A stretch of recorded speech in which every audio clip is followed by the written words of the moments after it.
أعوذ بالله من الشيطان الرجيم بسم الله الرحمن الرحيم الحمد لله نحمده ونستعينه ونستغفره ونؤمن به ونتوكل عليه ونعوذ بالله من شرور أنفسنا ومن سيئات أعمالنا من يهده الله فلا مضل له ومن يضلله فلا هادي له ونشهد أن لا إله إلا الله وحده لا شريك له ونشهد أن سيدنا وسندنا وحبيبنا ونبينا ومولانا محمدا عبده ورسوله وصلى الله تعالى على خير خلقه محمد وعلى آله وأصحابه أجمعين أما بعد فقد قال الله تبارك وتعالى في القرآن المجيد والفرقان الحميد فأعوذ بالله من الشيطان الرجيم بسم الله الرحمن الرحيم الف لام میم ذلك الكتاب لا ريب فيه هدى للمتقين الذين يؤمنون بالغيب ويقيمون الصلاة ومما رزقناهم ينفقون وقال تعالى في موضع آخر شهر رمضان الذي أنزل فيه القرآن هدى للناس وبينات من الهدى والفرقان فمن شهد منكم الشهر فليصم صدق الله العظيم وصدق رسوله النبي الكريم ونحن على ذلك لمن الشاهدين والشاكرين والحمد لله رب العالمين. محترم معزز بزرگ اور عزیز دوستو، آج کی یہ رات ہمارے لیے اور پوری انسانیت کے لیے مغفرت کا، نجات کا ذریعہ ہے. اس رات میں جو بندہ سچے دل سے عزم مصمم کے ساتھ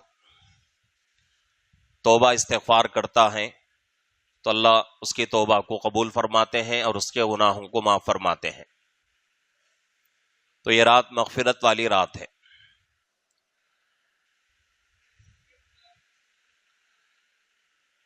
ہماری تاخراتیں چلتی ہوئی آ رہی ہیں. 3 تاخراتیں مکمل ہو چکی ہیں. آج کی یہ رات چوتھی تاخرات ہے. تاخراتوں میں بہت ساری باتیں ہمارے سامنے آئی ہیں، شب قدر کے تعلق سے، تاخراتوں کے تعلق سے، رمضان کے تعلق سے. اور رمضان کے مبارک مہینے میں جمعے کے موقع پر روزوں کی فضیلت، تراویح کی فضیلت، روزہ رکھنے پر اللہ کیا دیں گے، روزہ چھوڑنے سے کیا عذاب ملتا ہے، کیا وعید قرآن حدیث میں فرمایا گیا ہے. یہ تمام باتیں رمضان کے مبارک مہینے میں ہم بارہا سنتے ہوئے آ رہے ہیں. یہ موقع ہمارے لیے بڑی غنیمت کا موقع ہے. اس موقع سے ہم کو فائدہ اٹھانا چاہیے. اس لیے میں آج 2 چیزوں کے بارے میں قرآن حدیث کی روشنی میں کچھ باتیں عرض کرنا چاہتا ہوں. وہ ہے، اس میں سے ایک چیز ہے قرآن شریف اور دوسری چیز ہے علماء کی ذات. سب سے پہلی چیز ہے قرآن شریف. ہم سب جانتے ہیں کہ قرآن شریف اللہ کا پاک کلام ہے، اور یہ عقیدہ درست کرنا ضروری ہے کہ قرآن شریف اللہ کی مخلوق نہیں ہے بلکہ اللہ کی صفت ہے. مخلوق اگر سمجھیں گے تو پھر قرآن کا ختم ہونا لازم آئے گا، قرآن کا فنا ہونا لازم آئے گا. قیامت کی وجہ سے اللہ رب العزت جتنی بھی مخلوق ہے تمام مخلوق کے اوپر فنا طاری کر دیں گے، تمام مخلوق کو ختم کر دیں گے. لیکن قرآن شریف چونکہ مخلوق نہیں ہے، اللہ کی صفت ہے، تو قرآن شریف کے اوپر فنا طاری نہیں ہوگا، قرآن شریف ختم نہیں ہوگا، بلکہ قیامت کے بعد بھی قرآن شریف محفوظ رہے گا. یہ قرآن شریف صرف دنیا کے حد تک نہیں ہے بلکہ دنیا کے بعد کے لیے بھی ہے۔ پہلے قرآن شریف کے تعلق سے اس عقیدے کو اپنے دل میں مضبوطی سے بٹھانے کی ضرورت ہے۔ اس مسئلے کے اوپر ایک زمانہ ایسا گزرا ہے کہ اس زمانے میں بہت سارے ہمارے اکابرین کے اوپر بڑی مصیبتیں آئیں، بڑی پریشانیاں آئیں، ہمارے اکابر کو بڑی بڑی قربانیاں دینی پڑیں، جیسا کہ حضرت امام احمد ابن حنبل رحمۃ اللہ علیہ چاروں ائمہ میں سے ایک امام ہے۔ تو ان کے زمانے میں بادشاہ نے اور کچھ لوگوں نے یہ آواز اٹھایا کہ بھئی قرآن شریف اللہ کی مخلوق ہے، صفت نہیں ہے۔ تو حضرت امام احمد ابن حنبل رحمۃ اللہ علیہ نے بڑی بہادری سے بادشاہ کو اور اسی طریقے سے جو لوگ آواز اٹھا رہے تھے ان لوگوں کو جواب دیا، اور اسی کی وجہ سے حضرت امام احمد ابن حنبل رحمۃ اللہ علیہ کو جیل میں ڈالا گیا، مارا گیا، ستایا گیا اور پریشان کیا گیا۔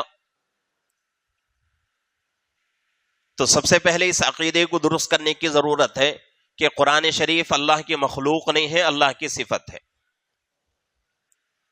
ہم اللہ کی مخلوق ہیں، اللہ نے ہمیں پیدا فرمایا۔ قرآن کو اللہ نے پیدا نہیں فرمایا بلکہ اپنے اندر سے نکال کر نبی پاک صلی اللہ علیہ وسلم کے اوپر نازل فرمایا۔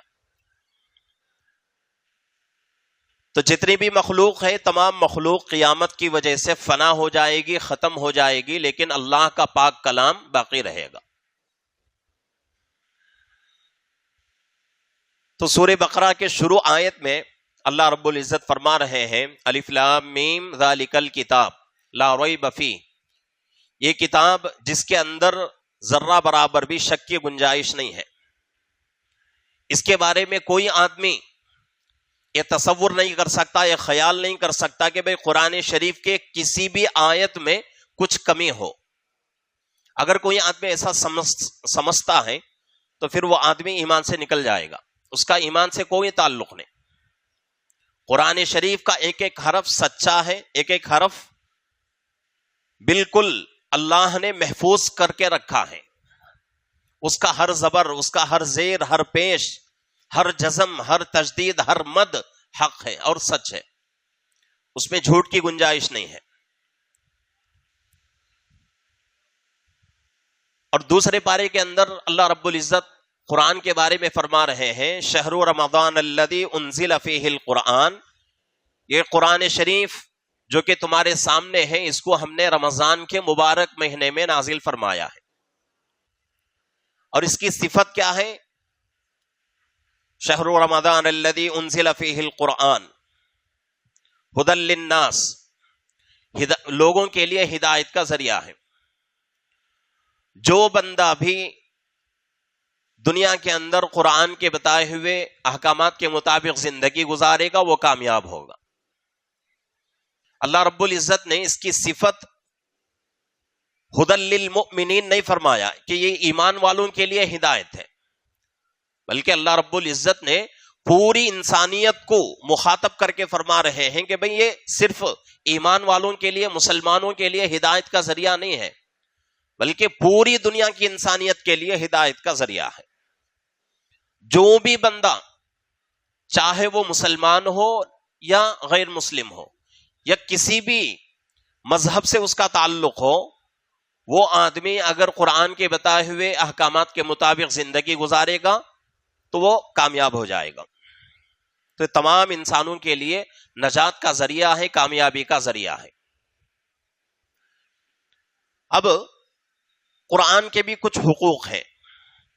ہمارے اکابر جو ہے تفسیروں میں اور اسی طریقے سے حدیث کی کتابوں میں اور دوسری کتابوں میں قرآن کے بہت سارے حقوق بیان فرمائے ہیں، اس میں سے 5 حقوق بہت ہی ضروری ہیں۔ سب سے پہلا حق ہے قرآن کے اوپر ایمان لانا، دوسرا حق ہے اس کو پڑھنا، تیسرا حق ہے اس کو سمجھنا، چوتھا حق ہے اس پر عمل کرنا، پانچواں حق ہے اس کی تبلیغ کرنا، قرآن شریف کی تبلیغ کرنا۔ یہ 5 حقوق قرآن شریف سے تعلق رکھتے ہیں، اور ان 5 حقوق کو پورا کرنا ہر مسلمان کی ذمہ داری ہے۔ قرآن کے اوپر ایمان صرف قرآن کے اوپر نہیں، اللہ نے جن جن چیزوں کے اوپر ایمان کو ضروری کہا ہے ان تمام چیزوں کے اوپر ہمارا ایمان ہو. آمنت باللہ وملائکتہ وکتبہ ورسلہ والیوم الآخر والقدر خیرہ وشرہ من اللہ تعالی والبعث بعد الموت. 7 چیزوں کا یہاں جو ہے ذکر ہو رہا ہے ایمان مفصل میں، کہ اللہ پر ایمان لانا، اللہ کے نبی اور رسولوں پر ایمان لانا، کتابوں پر ایمان لانا، فرشتوں پر ایمان لانا، اور اسی طریقے سے اچھی بری تقدیر پر ایمان لانا، قیامت کے اوپر ایمان لانا، قیامت کے بعد کی زندگی پر ایمان لانا. یہ تمام چیزیں یہاں جو ہے 7 چیزوں کا تذکرہ ہوا ہے. 7 چیزوں کے اوپر ہمارا ایمان ہو. ان 7 چیزوں میں سے ایک چیز آسمان کی کتابیں، اور ان آسمانی کتابوں میں سے قرآن شریف بھی ہے. سب سے بڑی کتابیں آسمان کی 4 ہیں، تورات، زبور، انجیل اور قرآن شریف. تورات، زبور، انجیل یہ پچھلی کتابیں ہیں. اللہ نے اس امت سے پہلے جو امتیں آئی ہیں ان امتوں کے اوپر اللہ نے نازل فرمایا. قرآن شریف اس امت کی کتاب ہے، اس امت کے اوپر اللہ نے نازل فرمایا. اور قرآن شریف کو جب اللہ نے نازل کرنے کا ارادہ فرمایا، قرآن کہتا ہے کہ سب سے پہلے اللہ نے آسمانوں پر نازل کرنے کا ارادہ فرمایا تو آسمان جو ہے اللہ کے سامنے عاجزی کرنے لگے کہ اللہ تیرا کلام ہے، ہم تیرے کلام کو نہیں اٹھا سکتے. زمینوں پر نازل کرنے کا اللہ نے ارادہ فرمایا، زمین بھی اللہ کے سامنے عاجزی کرنے لگے، پہاڑ اللہ کے سامنے عاجزی کرنے لگے. جتنی بڑی مخلوقات ہیں ہر مخلوق اللہ کے سامنے عاجزی کرنے لگی. قرآن شریف کو ہم اٹھا نہیں سکتے. تو اللہ رب العزت نے اس بوجھ کو اٹھانے کے لیے کس کا انتخاب فرمایا؟ ایک انسان کا انتخاب فرمایا جو کہ ہماری اور قیامت تک آنے والی انسانیت کے نبی ہیں. اللہ کے نبی پاک صلی اللہ علیہ وسلم کے اوپر جب پہلی مرتبہ وحی نازل ہوئی، سیرت آپ کی بتاتی ہے کہ آپ غار ثور میں عبادت میں رہتے تھے. بخاری شریف کے اندر یہ روایتیں موجود ہیں، اور اسی طریقے سے سیرت کی بہت بڑی بڑی کتابیں ہیں، سیرت حلبیہ خصوصاً، اور اسی طریقے سے سیرت النبی ہے. ان کتابوں کے اندر یہ روایتیں موجود ہیں کہ اللہ نے آپ کو ابھی نبی نہیں بنایا، اس سے پہلے تقریباً 2 یا 3 سال پہلے سے اللہ کے نبی پاک صلی اللہ علیہ وسلم کو تنہائی پسند تھی. اور اللہ کے نبی صلی اللہ علیہ وسلم سب کے بیچ میں زندگی نہیں گزارتے تھے. شادی آپ کی ہو چکی تھی، نکاح ہو چکا تھا امی جان حضرت خدیجہ رضی اللہ عنہا سے. اس کے بعد نبی بننے کا وقت جب قریب آیا، 2 سال یا 3 سال رہ گئے تھے، تو اللہ کے نبی کو تنہائی بہت پسند تھی. اللہ کے نبی صلی اللہ علیہ وسلم توشہ لے کر غار ثور میں چلے جاتے تھے اور جا کر وہاں اللہ کی عبادت میں مشغول رہتے تھے.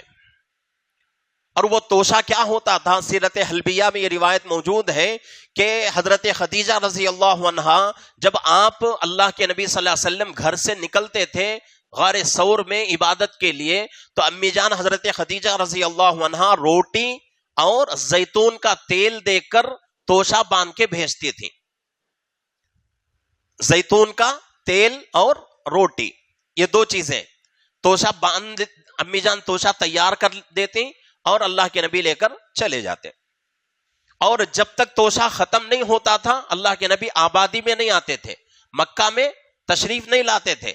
جب توشہ ختم ہو جاتا تو اللہ کے نبی کبھی کبھی واپس آ کر گھر میں توشہ لے کر جاتے، اور کبھی کبھی امی جان خود جو ہے غار حرا میں توشہ پہنچا دیتی تھی. تو اس طریقے سے چلتا رہا. 2 سال گزر گئے. 2 سال گزرنے کے بعد پہلی مرتبہ اللہ کی طرف سے وحی نازل ہوئی، اقرأ بسم ربک الذی خلق خلق الانسان من علق اقرأ وربک الاکرم الذی علم بالقلم علم الانسان ما لم يعلم. یہ آیتیں سب سے پہلے مرتبہ اللہ کے نبی کے اوپر نازل ہوئی. اس سے پہلے وحی کا کوئی جو ہے وحی سے کوئی مناسبت نہیں تھی، اور حضرت جبرائیل کو کبھی اللہ کے نبی دیکھے نہیں تھے. اور یہ پہلی مرتبہ ہو رہا ہے. تو پہلی مرتبہ جب وحی نازل ہوئی، پہلی مرتبہ اللہ کے نبی حضرت جبرائیل علیہ السلام کو دیکھا تو بڑے پریشان ہوئے. حضرت جبرائیل علیہ السلام آ کر کہنے لگے اے نبی جی پڑھنا شروع کر دیجئے. تو اللہ کے نبی صلی اللہ علیہ وسلم فرماتے ہیں کہ بھئی میں پڑھنا لکھنا نہیں جانتا. بہت سارے لوگ یہاں بیانات میں غلطی کرتے ہیں. کیا بولتے ہیں کہ بھئی اللہ کے نبی پڑھنا لکھنا اللہ کے نبی کو نہیں آتا تھا. یہ اللہ کے نبی کی شان کے خلاف ہے. یہ بات کیا بولنا ہے؟ اللہ کے نبی پڑھنا لکھنا نہیں جانتے تھے. آتا تو اللہ کے نبی کو تھا، اللہ نے سب کچھ آپ کو سکھا دیا، لیکن جانتے نہیں تھے. تو دونوں چیزوں میں بڑا فرق ہے. تو حضرت جبرائیل علیہ السلام نے کیا کیا؟ اللہ کے نبی صلی اللہ علیہ وسلم سے معانقہ کیا، گلے ملے، اور گلے مل کر بہت زور سے اللہ کے نبی کو دبایا. اللہ کے نبی پریشان ہو گئے. کیوں پریشان نہیں ہوتے جبکہ حضرت جبرائیل علیہ السلام کی طاقت، فرشتوں میں 4 بڑے فرشتے، ان چاروں فرشتوں میں بھی سب سے بڑے فرشتے حضرت جبرائیل علیہ السلام، آپ کی طاقت سب سے زیادہ. اتنے طاقتور فرشتے اگر انسان کو دبائیں گے تو انسان کی جان نکل جائے گی. پھر بھی اللہ نے آپ کی حفاظت فرمائی اور اللہ نے اس تکلیف کو برداشت کرنے کی طاقت عطا فرمائی. تو اللہ کے نبی صلی اللہ علیہ وسلم انسان ہونے کی وجہ سے پریشان تو ہوئے. 2 مرتبہ دبایا، تیسری مرتبہ میں اللہ کے نبی صلی اللہ علیہ وسلم پڑھنا شروع کر دیا. تو یہ پہلی مرتبہ کی وحی تھی. اس کے بعد فوراً گھر جاتے ہیں، غار ثور سے نکل کر گھر جا کر کانپ رہے ہیں. اللہ کے نبی صلی اللہ علیہ وسلم حضرت خدیجہ رضی اللہ عنہا سے کہتے ہیں زمیلونی زمیلونی، اے خدیجہ مجھے چادر اڑا دو، بہت تکلیف ہو رہی ہے، بہت ٹھنڈ ہو رہی ہے، بدن تکلیف سے جو ہے پریشان ہو رہا ہے. تو حضرت خدیجہ رضی اللہ عنہا ڈر جاتی ہیں. لیکن کتابوں میں لکھا ہوا ہے کہ اللہ کے نبی صلی اللہ علیہ وسلم اس وقت گھبرائے ہوئے تھے. اللہ کے نبی صلی اللہ علیہ وسلم کے دل پر ایک گھبراہٹ آ چکی تھی، پیدا ہو چکی تھی. لیکن حضرت خدیجہ رضی اللہ عنہا نے آپ کو تسلی دی. کیا تسلی دی؟ آپ فرماتی ہیں، حدیث کے اندر موجود ہے بخاری میں، کہ اے اللہ کے نبی، اے محمد، آپ صبر کریں، اللہ آپ کو ہرگز ضائع نہیں کریں گے. اس لیے کہ آپ کے اندر بہت اچھے صفات ہیں. آپ غریبوں کا خیال کرتے ہیں، کمزوری کی مدد کرتے ہیں اور صبر کرتے ہیں. یہ صفات کون گنا رہی ہے؟ امی جان حضرت خدیجہ رضی اللہ عنہا. یہ تمام صفات گنا کر اللہ کے نبی کو تسلی دیتی ہیں اور فرماتی ہیں کہ آپ صبر سے رہیں، آپ کو اللہ ہرگز ضائع نہیں کریں گے. اس کے بعد اللہ کے نبی صلی اللہ علیہ وسلم کو تسلی مل جاتی ہے. بہت لمبا واقعہ ہے، اس واقعے میں اب جو ہے جانے کی ضرورت نہیں ہے. لیکن بات شروع ہو چکی ہے تو میں یہ عرض کر رہا ہوں کہ اللہ کے نبی پاک صلی اللہ علیہ وسلم کے اوپر سب سے پہلے مرتبہ وحی نازل ہوئی، سب سے پہلے مرتبہ قرآن شریف کی آیتیں نازل ہوئی، وہ مکہ المکرمہ کے ایک غار میں، وہ غار ثور. اور قرآن پاک کی کون سی آیتیں؟ 30ویں پارے کی ایک سورت ہے، سورہ علق. اس سورت کی شروع کی آیتیں نازل ہوئی. وہ سورہ آج ہم نے تراویح میں پڑھا ہے. اب یہاں سے قرآن کا سلسلہ شروع ہو گیا. اور کیسے نازل ہوتا تھا؟ 20 پر 3 سال تک مسلسل قرآن شریف نازل ہوتا رہا. اللہ کے نبی صلی اللہ علیہ وسلم کو اللہ نے نبی بنایا 40 سال میں. 40 سال کے بعد کب تک اللہ کے نبی دنیا میں باحیات تھے؟ 20 پر 3 سال تک اللہ کے نبی بننے کے بعد باحیات تھے. ان 20 پر 3 سالوں میں 10 سال مکہ میں تھے اور 13 سال مدینے میں تھے. تو مکہ میں جب تک 10 سال تھے، 10 سالوں میں قرآن نازل ہوتا تھا. مدینے میں 13 سال تھے، مدینے میں بھی نازل ہوتا تھا. اب یہاں جو ہے فرق دیکھیں. حضرت موسیٰ علیہ السلام کے اوپر اللہ نے تورات نازل کرنے کا ارادہ فرمایا، اور اللہ کے نبی حضرت موسیٰ علیہ السلام اللہ سے درخواست بھی کر رہے ہیں کہ اللہ ایسی کوئی کتاب نازل فرما دیجئے جس میں ہمارے لیے اور میری قوم کے لیے پورے احکامات ہوں، اور وہ کتاب ہمارے لیے نمونہ بنے عمل کا۔ بہت دعائیں کر رہے ہیں، بہت اللہ سے مانگ رہے ہیں، اس کے بعد اللہ کا حکم ہوا کہ اے موسیٰ علیہ السلام ہم آپ کو کتاب دیں گے، لیکن شرط یہ ہے کہ آپ کو کیا کرنا پڑے گا؟ کوہ طور پر آ کر اعتکاف کرنا پڑے گا۔ اعتکاف والی عبادت وہاں بھی ہو رہی ہے۔ پوری دنیا سے ہٹ کر، پوری دنیا کی چیزوں سے کٹ کر کیا ہو جاؤ؟ میری عبادت میں آ جاؤ، اور جب تک ہمارا حکم نازل نہ ہو ہماری عبادت سے باہر نہ جاؤ۔ اس کے بعد ہم کیا کریں گے؟ تمہارے اوپر کتاب نازل کریں گے۔ اور وہ کتاب مکمل تورات جو ہے ایک ہی مرتبہ نازل ہو گئی۔ حضرت موسیٰ علیہ السلام اس کتاب کو لا کر لوگوں میں پیش کیا۔ اب یہاں جو ہے قرآن نازل کرنے کا اللہ نے جو ہے فیصلہ فرمایا۔ قرآن نازل ہو رہا ہے کیسے؟ اللہ کے نبی صلی اللہ علیہ وسلم جہاں تھے وہیں قرآن نازل ہو رہا ہے۔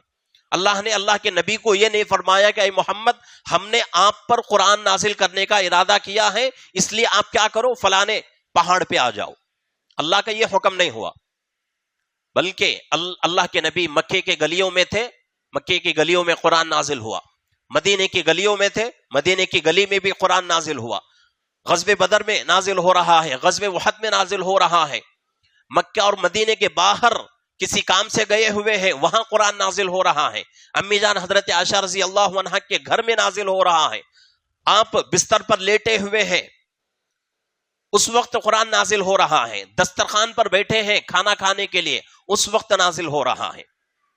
تو قرآن کو اللہ رب العزت نے اللہ کے نبی پر کیسے نازل فرمایا؟ جہاں اللہ کے نبی ہوتے تھے وہیں قرآن نازل ہوتا تھا۔ قرآن کو لینے کے لیے اللہ کے نبی کو کسی پہاڑ یا کسی غار میں جانے کی ضرورت نہیں پڑی۔ یہ جو ہے فرق ہے حضرت موسیٰ علیہ السلام اور ہمارا اور آپ کے آقا حضرت محمد الرسول اللہ صلی اللہ علیہ وسلم کے درمیان۔ تو قرآن جو ہے 20 پر 3 سال میں مکمل ہوا۔ قرآن جیسے ہی مکمل ہوا تو ادھر جو ہے اللہ کے نبی پاک صلی اللہ علیہ وسلم کی دنیا کی زندگی مکمل ہوئی۔ اس کے بعد اللہ کے نبی صلی اللہ علیہ وسلم اللہ کو پیارے ہو گئے، دنیا سے پردہ فرما گئے۔ تو یہ قرآن جو آج ہمارے سامنے ہے یہ اللہ کا پاک کلام ہے، اور یہ کلام کیسا کلام ہے؟ اس کلام کے اوپر ایمان ہونا ضروری، اس کلام کو پڑھنا ضروری، اس کلام کو سمجھنا ضروری، اس کلام کے اوپر عمل کرنا ضروری، اور اس کلام کی تبلیغ کرنا بھی ضروری۔ یہ قرآن شریف کے 5 حقوق: قرآن پر ایمان لانا، قرآن پڑھنا، قرآن سمجھنا، اور قرآن کے احکامات پر عمل کرنا، اور 5واں حق ہے قرآن کی تبلیغ کرنا۔ جو بندہ ان 5 حقوق کو پورا کرے گا کامیابی تک پہنچے گا۔ آج قرآن شریف ہماری زندگیوں سے بہت دور ہو چکا ہے۔ کتنا دور ہے اس کی کوئی حد ہی نہیں ہے۔ قرآن شریف آج ہم کیا سمجھتے ہیں کہ قرآن شریف صرف برکت کی کتاب ہے۔ قرآن شریف صرف برکت کی کتاب ہے۔ قرآن شریف ہم میں سے ہر گھر میں، ہمارے جتنے گھر ہیں ہر گھر میں قرآن شریف موجود ہے، لیکن وہ گھر بہت کم ہیں، وہ گھر بہت تھوڑے ہیں جن گھروں میں قرآن شریف کی تلاوت ہوتی ہے۔ اور اس سے بھی بڑھ کر قرآن شریف کے اوپر عمل کرنے والے گھر تو گنتی میں آ جائیں گے، اتنے جو ہے ہم قرآن سے دور ہو چکے۔ قرآن شریف کو اللہ رب العزت نے ہماری ہدایت کے لیے نازل فرمایا ہے۔ قرآن کی برکت سے ہی حضرت عمر رضی اللہ عنہ کو ایمان نصیب ہوا۔ قرآن کی برکت سے کتنے لوگ ایسے جو کہ قرآن کی برکت سے ایمان ان کو نصیب ہوا۔ حضرت مامون رشید رحمت اللہ علیہ بہت بڑے امیر المؤمنین، اللہ کے نیک بندے، اور علم سے حضرت مامون الرشید رحمت اللہ علیہ کو بہت جو ہے تعلق تھا۔ تو بادشاہ، وقت کے بادشاہ تھے، اور علماء ان کی مجلس میں بہت ہوتے تھے، اور کبھی وقت مل جاتا تو علماء کو حکم دیتے کہ بھئی کچھ مسائل کے اوپر بحث شروع کرو کہ یہ مسئلہ جائز ہے کہ ناجائز ہے.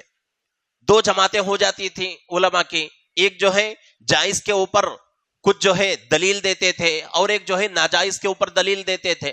ایسا جو ہے ان کی مجلس چلتی تھی. تو ایک مرتبہ ایسا ہوا کہ ایک آدمی آیا اور بحث و مباحثہ چل رہا ہے، علمی باتیں چل رہی ہیں. ایک آدمی آیا، بہت ہی اچھے طریقے سے اپنا جو ہے اس نے مکالمہ پیش کیا. جو وہ بولنا چاہتا تھا بہت ہی اچھی طریقے سے اس نے بولا.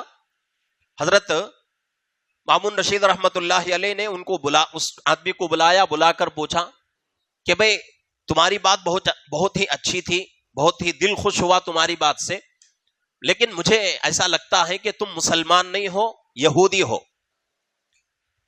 تو اس آدمی نے کہا کہ بے شک میں تو مسلمان نہیں ہوں، یہودی ہوں.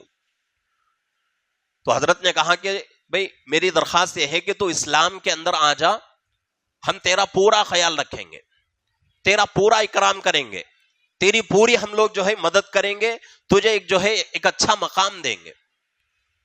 تو اس نے کہا کہ میرا کام صرف بات کرنا ہے، مجھے تمہارے دین سے، تمہارے مذہب سے کوئی تعلق نہیں، میں اپنے باپ دادا کا دین نہیں چھوڑ سکتا. یہ کہہ کر وہ چلا گیا. اس کے بعد پھر ایک زمانہ گزرنے کے بعد، چند دن گزرنے کے بعد، پھر بادشاہ کے دربار میں مجلس لگی علم کی. تو بحث و مباحثہ ہو رہا ہے. اسی میں سے ایک آدمی اٹھا، بہت ساری اچھی باتیں اس نے کہی. تو بادشاہ نے پہچان لیا کہ بھئی یہ آدمی وہی آدمی ہے جو پچھلے سال بحث و مباحثے کی مجلس میں آیا تھا اور اچھی باتیں اس نے کی تھی، اور میں نے اس کو جو ہے مسلمان ہونے کے لیے کہا تھا لیکن اس نے انکار کر دیا اور چلا گیا. اور آج مسلمان کا لباس اس کے بدن پر ہے اور لگتا ہے کہ یہ مسلمان ہے. ایسے انداز میں آج جو ہے دوبارہ ہماری مجلس میں آیا ہے. تو بادشاہ نے بلایا، پوچھا بھئی تو وہی ہے جو پچھلے سال آیا تھا؟ تو اس نے کہا جی میں وہی ہوں. پچھلے سال تو یہودی تھا، اب معلوم ہوتا ہے کہ مسلمان ہو چکا ہے. اس نے کہا جی مسلمان ہو چکا ہوں. تو بادشاہ نے پوچھا کہ بھئی جب پچھلے سال میں نے تجھ سے کہا تھا کہ اسلام میں آ جا، لیکن تو نے کہا کہ مجھے آپ کے دین سے، آپ کے مذہب سے کوئی لینا دینا نہیں ہے اور میں اپنے باپ دادا کا دین نہیں چھوڑوں گا، یہ کہہ کر تو چلا گیا، پھر کیا واقعہ پیش آیا؟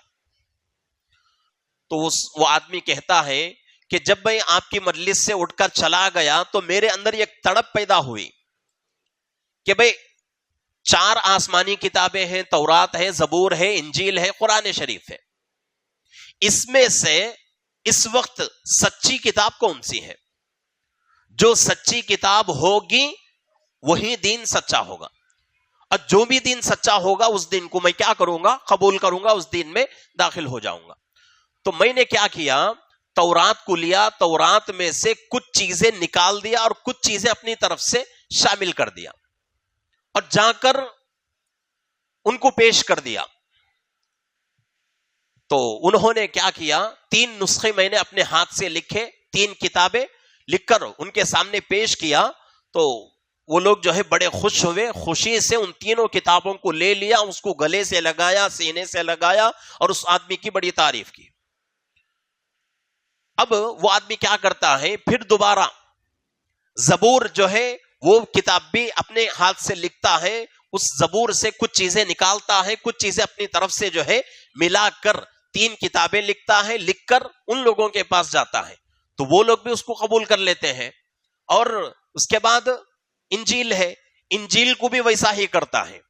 اس کے بعد قرآن شریف کا نمبر آتا ہے، وہ کہتا ہے کہ 3 کتابیں میں نے اپنی طرف سے جو چیزیں مجھے پسند تھی میں نے اس میں شامل کر دیا، جو چیزیں مجھے پسند نہیں تھی اس کو میں نے کتاب سے نکال دیا مرضی کے مطابق، اور وہ کتابیں ان کو دے دی تو وہ لوگ اس کو قبول کر لیے.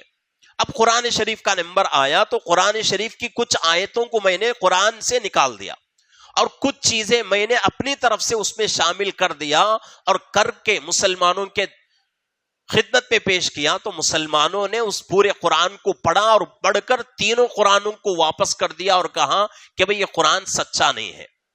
یہ قرآن سچا نہیں ہے، اس میں رد و بدل ہوا ہے، اس میں جو ہے کمی پیشی ہوئی ہے، اس کو ہم قبول نہیں کریں گے۔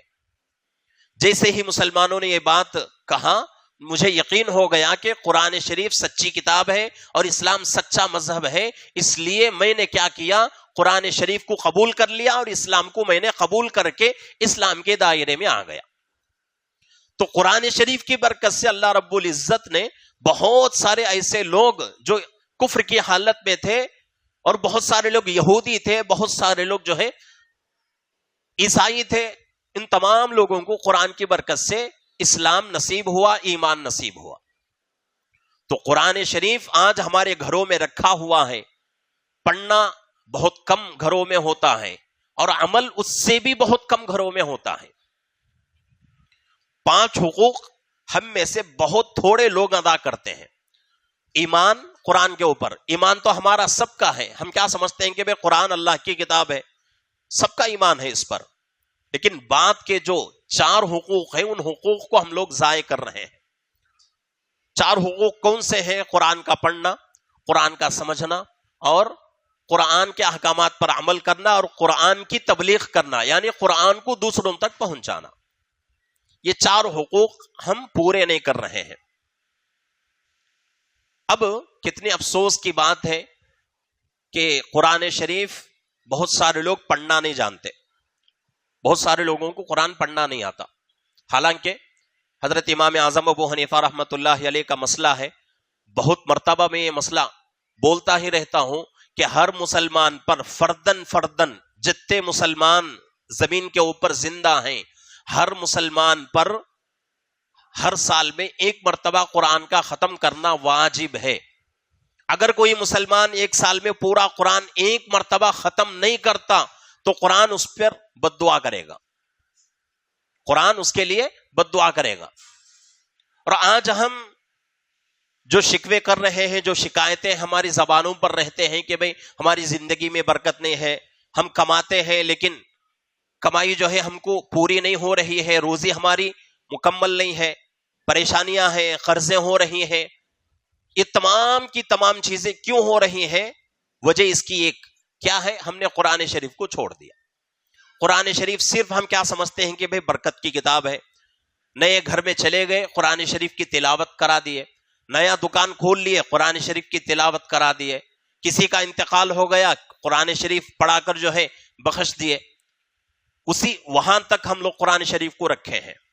حالانکہ اللہ رب العزت نے قرآن شریف کو جو نازل فرمایا ہے اس کا مقصد کہ اس کو پڑھ کر مردوں کے لیے بخشنا، یا نئے گھر میں اس کی تلاوت کر کے گھر جو ہے شروع کرنا، کوئی بیپار بزنس تجارت شروع کر رہے ہیں قرآن شریف پڑھ کر دعا کر کے شروع کرنا، اس مقصد سے اللہ نے نازل نہیں فرمایا قرآن۔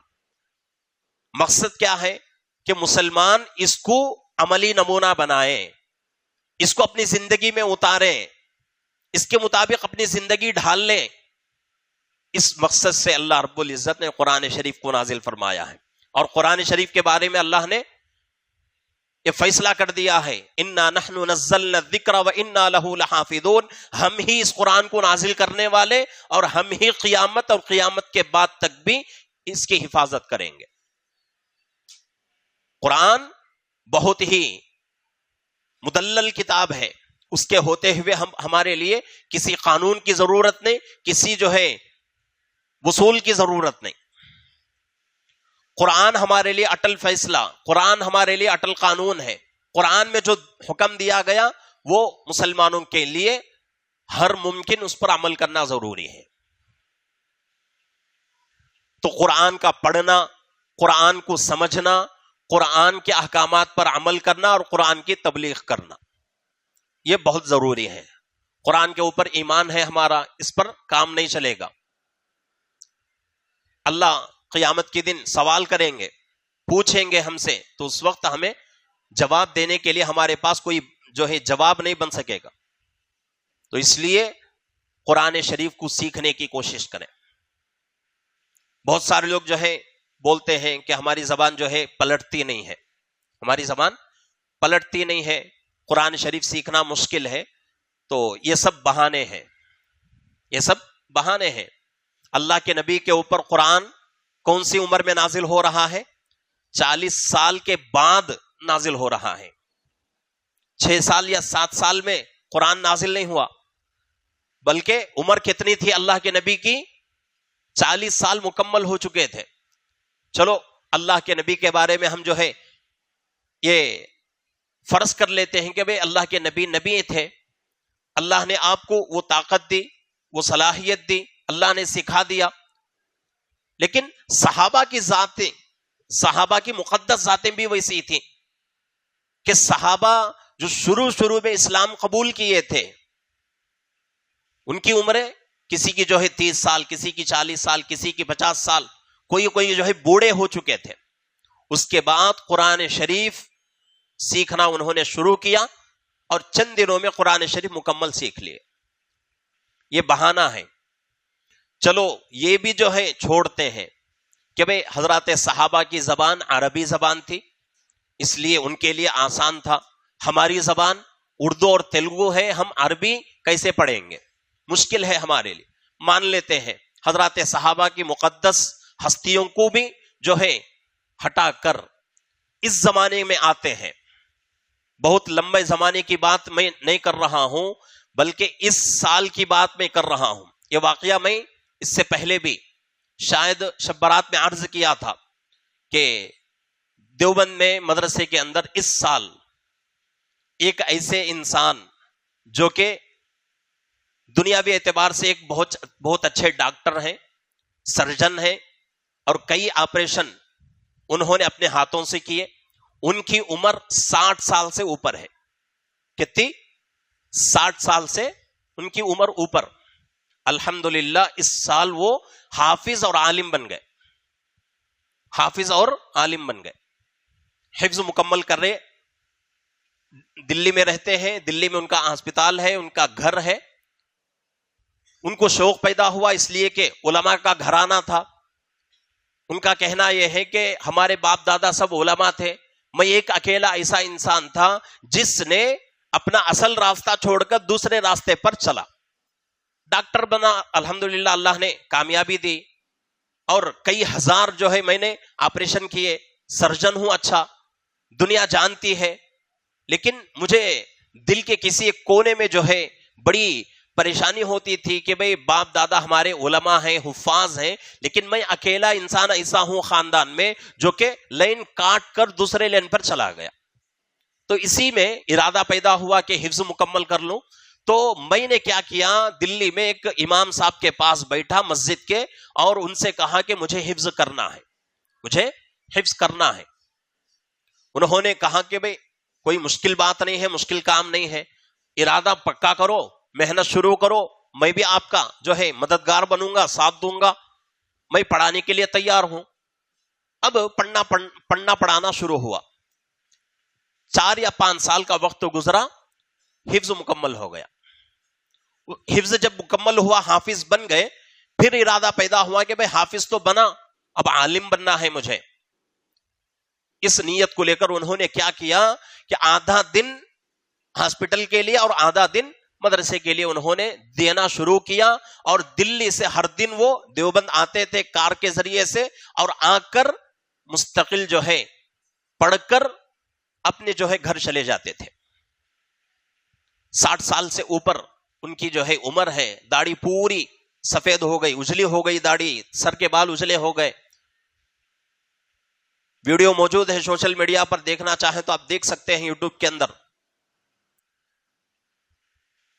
آخری حدیث جب یعنی بخاری شریف ختم ہوتی ہے تو اس وقت جو ہے استاذ محترم نے ان کو کھڑا کر دیا کلاس میں، کھڑا کر کے پورے کلاس کے بچوں کو اور اس کے علاوہ جتنے باہر سے آئے ہوئے مہمان تھے پورے مہمانوں کو حضرت نے دکھایا کہ بھئی دیکھو یہ اسلام کا معجزہ ہے. اگر کوئی آدمی پڑھنا چاہے تو اس کے لیے عمر کا کوئی جو ہے عمر کی کوئی جو ہے قید نہیں ہے، کسی بھی عمر میں بندہ جو ہے پڑھ سکتا ہے. حضرت مولانا قاسم نانوتوی رحمت اللہ علیہ کے بارے میں لکھا ہے کتابوں میں کہ آپ جو ہے ایک مرتبہ حج میں جا رہے تھے. آپ حافظ قرآن نہیں تھے، حج میں جانا ہوا. اتفاق سے اس زمانے میں حج کو جانے کے لیے فلائٹ وغیرہ کا انتظام نہیں تھا، بلکہ کشتی سے جانا پڑتا تھا، پانی کی کشتی سے. تو کیا ہوا، درمیان میں ہی رمضان کا چاند نظر آ گیا. اب کشتی میں کوئی حافظ قرآن نہیں تراویح پڑھانے کے لیے. اب پورے پریشان کہ بھئی رمضان کا مبارک مہینہ شروع ہو گیا اور ہمارے پاس کوئی حافظ نہیں ہے، کیسے کریں گے؟ تو سب نے مل کر فیصلہ کیا کہ حضرت مولانا قاسم نانوتوی رحمت اللہ علیہ کیا کریں گے، حافظ نہیں ہے پھر بھی وہ محنت کریں گے، محنت کر کے قرآن حفظ کریں گے اور ہر دن ہمیں ایک پارہ تراویح میں سنائیں گے. تو حضرت مولانا قاسم نانوتوی رحمت اللہ علیہ نے، حضرت خود فرماتے ہیں کہ میرے اندر بڑا جو ہے کیا کہتے ہیں، میں بڑا گھبرایا ہوا تھا کہ بھئی قرآن شریف کا حافظ نہیں ہوں، اب قرآن شریف نئے سے پڑھوں گا اور اس کو جو ہے حفظ کروں گا، روز ایک پارہ، اس کے بعد تراویح میں سناؤں گا، کیسے ہو سکتا ہے؟ لیکن میں نے اللہ کا نام لیا، اللہ سے دعا کی، مدد طلب کی اور شروع کر دیا. تو حضرت فرماتے ہیں کہ 30 دن مکمل ہوئے اور میں حافظ بھی بن گیا. تو یہ جو ہے قرآن شریف کے بارے میں. اس سے بھی جو ہے قریب کا واقعہ میں بتاتا ہوں. بنگلور کے اندر ایک مدرسہ ہے سبیل الرشاد، اس کے ایک استاذ ہیں حضرت مولانا سیف الدین صاحب، اللہ کو پیارے ہو چکے ہیں، اللہ حضرت کے درجات کو بلند فرمائے. تو حضرت بھی جو ہے حافظ نہیں تھے، بہت زبردست عالم ہے اور بہت اچھے مناظر، حدیث شریف پڑھانے والے، مشکات شریف پڑھاتے تھے، ابو داؤد شریف پڑھاتے تھے، بڑی بڑی کتابیں حدیث کی، تفسیر کی کتابیں پڑھاتے تھے، لیکن حافظ نہیں تھے. تو حضرت کے دل کے اندر بھی شوق پیدا ہوا کہ بھئی مجھے حافظ بننا ہے. تو حضرت خود سے محنت شروع کیے، چند دنوں میں حضرت بھی حافظ بن گئے. ایسے بہت سارے واقعات ہیں. ہم لوگ جو بہانہ کرتے ہیں کہ بھئی عمر بڑی ہو گئی، زبان جو ہے میری موٹی ہو گئی، جیب میری موٹی ہو گئی، جیب جو ہے زبان میری پلٹتی نہیں ہے، یہ سب بہانے ہیں. اگر ارادہ کریں گے، اللہ سے مدد طلب کریں گے، انشاءاللہ اللہ مدد کریں گے. وَلَقَدْ يَسَّرْنَا الْقُرْآنَ لِلذِّكْرِ فَهَلْ مِن مُدَّكِرٍ. اللہ قرآن کے بارے میں بتا رہے ہیں کہ بھئی قرآن بہت ہی آسان ہے. قرآن کو ہم نے آسان کر دیا، لیکن ضروری کیا ہے کہ ہم پکا ارادہ کر کے قرآن کو سیکھیں اور اس کو جو ہے پڑھنے کی عادت ڈالیں. میں یہ نہیں کہہ رہا ہوں کہ بھئی آپ تمام جو ہے حافظ بن جاؤ، حافظ بن جاؤ، میری یہ گزارش نہیں ہے. کم سے کم قرآن شریف دیکھ کر پڑھنا آئے. یہ مسلمان کی شان ہے کہ ہر مسلمان کیا کرے، قرآن شریف کم سے کم دیکھ کر اچھی طریقے سے بغیر غلطی کے پڑھنے والا بنے. حضرت شیخ الہند رحمت اللہ علیہ، یہ کون؟ دیوبند مدرسے کے سب سے پہلے طالب علم، اور انہوں نے ہندوستان کو آزاد کرانے کے لیے بڑی قربانیاں دی. مالٹا کی جیل میں قید کاٹا، کوئی معمولی بات نہیں. تو حضرت فرماتے ہیں کہ میں جب تک جیل میں رہا تب تک مسلمانوں کی زندگی کو سوچتا رہا کہ آج مسلمان اتنا بے عزت کیوں ہو رہا ہے، اتنا ذلیل کیوں ہو رہا ہے. جتنے دن میں رہا اتنے دن سوچ سوچ کر میں اس نتیجے پر پہنچا ہوں، دو چیزیں ہیں جن کی وجہ سے مسلمانوں کی عزت نہیں ہے، مسلمان ذلیل ہو رہے ہیں دنیا میں. سب سے پہلی چیز یہ ہے کہ قرآن سے زندگی مسلمان کی بہت دور ہے. دوسری چیز، مسلمانوں کے اندر اختلافات زیادہ ہیں، لڑائیاں زیادہ، جھگڑے زیادہ. تو حضرت نے ارادہ کیا جیل میں رہتے ہوئے کہ جب میں جیل سے جاؤں گا گھر تو جتنے زندگی کے دن باقی ہیں ہر دن میں کیا کروں گا، لوگوں کو قرآن سکھانے کی فکر کروں گا. تو قرآن کا سیکھنا بہت ضروری ہے. اتنا تو سیکھنا چاہیے کہ جس سے ہماری زندگی آسانی سے گزر سکے. وظائف بہت سارے ہیں. صبح کے بعد سورہ یاسین پڑھنا ہے. قرآن پڑھنا نہیں آتا تو کیسے پڑھیں گے؟ قرآن یاسین شریف کے بارے میں ہے کہ جو بندہ صبح کی نماز کے بعد سب سے پہلے سورہ یاسین کی تلاوت کرتا ہے پورے دن اللہ اس کی مدد کریں گے. اور اسی طریقے سے مغرب کی نماز کے بعد سورہ واقعہ پڑھنا ہے، عشاء کی نماز کے بعد سورہ سجدہ اور سورہ ملک پڑھنا ہے، اور اسی طریقے سے جمعہ کے دن سورہ کہف پڑھنا ہے. کوئی بیماری بڑی آ گئی تو اس کے لیے سورہ یوسف کی تلاوت ضروری ہے. اس سے بھی بڑی بیماری کسی کو لگ گئی، سورہ رحمان کی تلاوت ضروری ہے. لا علاج بیماریوں کے شکار ہو گئے، سورہ تغابن کی ضرورت ہے. تو سب کچھ اللہ نے قرآن میں رکھا ہے. سورہ تغابن بات آ گئی تو عرض کر دیتا ہوں کہ یہ 20 پر 8ویں پارے میں ایک سورہ ہے. سورہ تغابن حفظ قرآن میں اگر دیکھیں گے صرف اور صرف 2 صفحے، بہت چھوٹی سورت ہے. اس سورت کی اتنے فضائل ہیں حدیث میں کہ اگر کوئی بندہ لا علاج بیماریوں کا شکار ہو گیا اور بہت مقدمات میں پھنس گیا، زندگی بدلنے کی اور زندگی سدھرنے کا کوئی راستہ نظر نہیں آ رہا ہے، ایسے وقت میں وہ آدمی 40 پر 1 دن ہر دن باوضو ہو کر ایک جگہ بیٹھ کر قبلے کے طرف منہ کر کے قرآن شریف کو ادب سے لے کر سورہ تغابن 40 پر 1 مرتبہ پڑھتا ہے. کتنے دن پڑھنا؟ 40 پر 1 دن. اور ہر دن کتنے بار پڑھنا ہے؟ 40 پر 1 بار. اس طرح پڑھے گا تو لا علاج بیماریوں سے اللہ شفا دیں گے. مقدمات میں پھنسا ہوا ہے، اللہ نکالیں گے. بڑی پریشانیاں آ گئی ہیں، اللہ نجات دیں گے. تو سب کچھ اللہ نے قرآن میں رکھا ہے، لیکن ہماری زندگیاں قرآن سے دور. صبح سے لے کر شام تک قرآن ہی قرآن. نماز پڑھنا ہے قرآن کی ضرورت پڑے گی، کسی کو دم کرنا ہے قرآن کی ضرورت پڑے گی، کسی کو جادو ہو گیا اس کا علاج بھی قرآن، کسی کو نظر لگ گئی اس کا علاج بھی قرآن.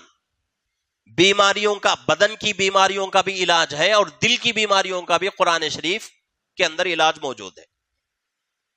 تو ایسی کتاب ہمارے پاس ہے اور ہم دنیا میں ہر دن بدنام ہوتے جا رہے ہیں، ذلیل ہوتے جا رہے ہیں اور تنزلی کی طرف جا رہے ہیں. تنزلی اور ذلت ہماری مقدر بن چکی ہے. دیکھ لیں ان سالوں میں مسلمانوں کا کتنا نقصان ہوا، اس کو ہم جو ہے تصور میں بھی نہیں لا سکتے. اور کوئی مسلمان سوچ بھی نہیں سکتا تھا چند سال پہلے کہ مسلمانوں کا اتنا نقصان ہوگا، لیکن نقصان ہو گیا. وجہ کیا ہے؟ قرآن سے دوری، قرآن شریف سے دوری. قرآن شریف ہماری زندگیوں سے بہت دور ہو چکا، اس کی وجہ سے آج ہم در در بھٹک رہے ہیں اور طرح طرح کی مصیبتیں، بڑی بڑی پریشانیاں اور لا علاج بیماریاں، یہ سب ہماری مقدر بنی ہوئی ہیں. ایک زمانہ وہ تھا، صحابہ کا زمانہ یاد کریں کہ صحابہ جدھر جاتے تھے سمندر بھی راستہ دیتا تھا، جنگل کے جانور بھی راستہ دیتے تھے. کئی واقعے ہیں ایسے. صحابہ گئے دین کی محنت کے لیے، افریقہ کے جنگلوں میں جانا ہوا. ساتھیوں نے کہا کہ بھئی یہ جنگل بڑا خطرناک جنگل ہے، یہاں کیسے رہیں گے، کیسے کام کریں گے؟ لیکن دوسرے لوگوں نے کہا کہ بھئی اللہ کے نبی کا حکم ہے، کرنا ہے. تو جماعت کے جو امیر تھے انہوں نے جنگل میں کھڑے ہو کر اعلان کیا کہ اے جنگل کے جانوروں، اے جنگل کے چوپایوں اور اے جنگل کے رینگنے والوں، آج رات اس جنگل کی مہمان رسول کو ضرورت ہے، اس لیے تم کیا کرو، اپنا اپنا جو ہے مقام چھوڑ کے چلے جاؤ. تو یہ کوئی جو ہے اندازے پہ تیر نہیں مار رہا ہوں، بلکہ واقعات ہوئے ہیں اور واقعات لکھے ہوئے ہیں کتابوں کے اندر. تو پورے جانور جو ہے جنگل چھوڑ کے جا رہے ہیں. کیا طاقت تھی ان کے پاس؟ کیا کوئی دنیا کی سپر پاور طاقت تھی؟ اس زمانے میں سپر پاور طاقت قیصر و کسریٰ. آج کے زمانے میں ہم لوگ کیا سمجھتے ہیں امریکہ ہے. اس زمانے میں قیصر و کسریٰ کے پاس بڑی طاقت تھی، لیکن اتنی سپر پاور طاقت ہونے کے باوجود بھی قیصر و کسریٰ یہ دونوں حضرات صحابہ کے ہاتھ میں فتح ہو گئے. اور ایک جماعت گئی صحابہ کی جنگ کے ارادے سے، سامنے دیکھا کہ بڑا سمندر ہے، سمندر پار کرنا ہے، کیسے کریں گے؟ شاعر کہتا ہے کہ دست تو دست دریا بھی نہ چھوڑا ہم نے، بحر ظلمات پہ دوڑا دیے گھوڑے ہم نے. کہ حضرات صحابہ نے کیا کیا؟ اللہ کے نبی کا حکم ہے، کرنا ہی کرنا ہے، اللہ کا نام لے کے گھوڑے سمندر میں ڈال دیے، تو سمندر بھی راستہ دینا شروع کر دیا. ان کے پاس کوئی دوسری طاقت نہیں تھی. طاقت کیا تھی ان کے پاس؟ صرف اور صرف ایک، وہ ہے قرآن شریف. قرآن شریف کی طاقت ان کے پاس تھی. قرآن شریف وہ لوگ پڑھتے تھے، قرآن شریف پر عمل کرتے تھے، قرآن شریف کو سمجھتے تھے اور قرآن شریف کی تبلیغ بھی کرتے تھے. تو اللہ نے ان کو ہر میدان میں کامیابی دی. آج ہم قرآن شریف کو چھوڑ دیے، ہر میدان میں ہم ناکام، ہر میدان میں ہم ذلیل ہو رہے ہیں، ہر آدمی ہم کو آنکھ دکھا رہا ہے. آج مسلمانوں کے اخلاق بگڑے ہوئے ہیں، قرآن دور ہو گیا زندگیوں سے، عبادتیں چھوٹ گئیں، اخلاق بگڑ گئے، عادتیں بگڑ گئیں. اور آج مسلمانوں کی حالت اتنی بدتر ہو چکی ہے کہ غیر قوم مسلمان کو نشانہ بناتا ہے، اور کوئی کام کہیں ہو جائے غلط تو فوراً آدمی کہتا ہے کہ بھئی اس کام میں کسی مسلمان کا ہاتھ ضرور رہے گا. ہم یہاں تک گرے ہوئے ہیں. ابھی بھی ہمارے پاس وقت ہے، سنبھلنے کی ضرورت ہے، سدھرنے کی ضرورت ہے.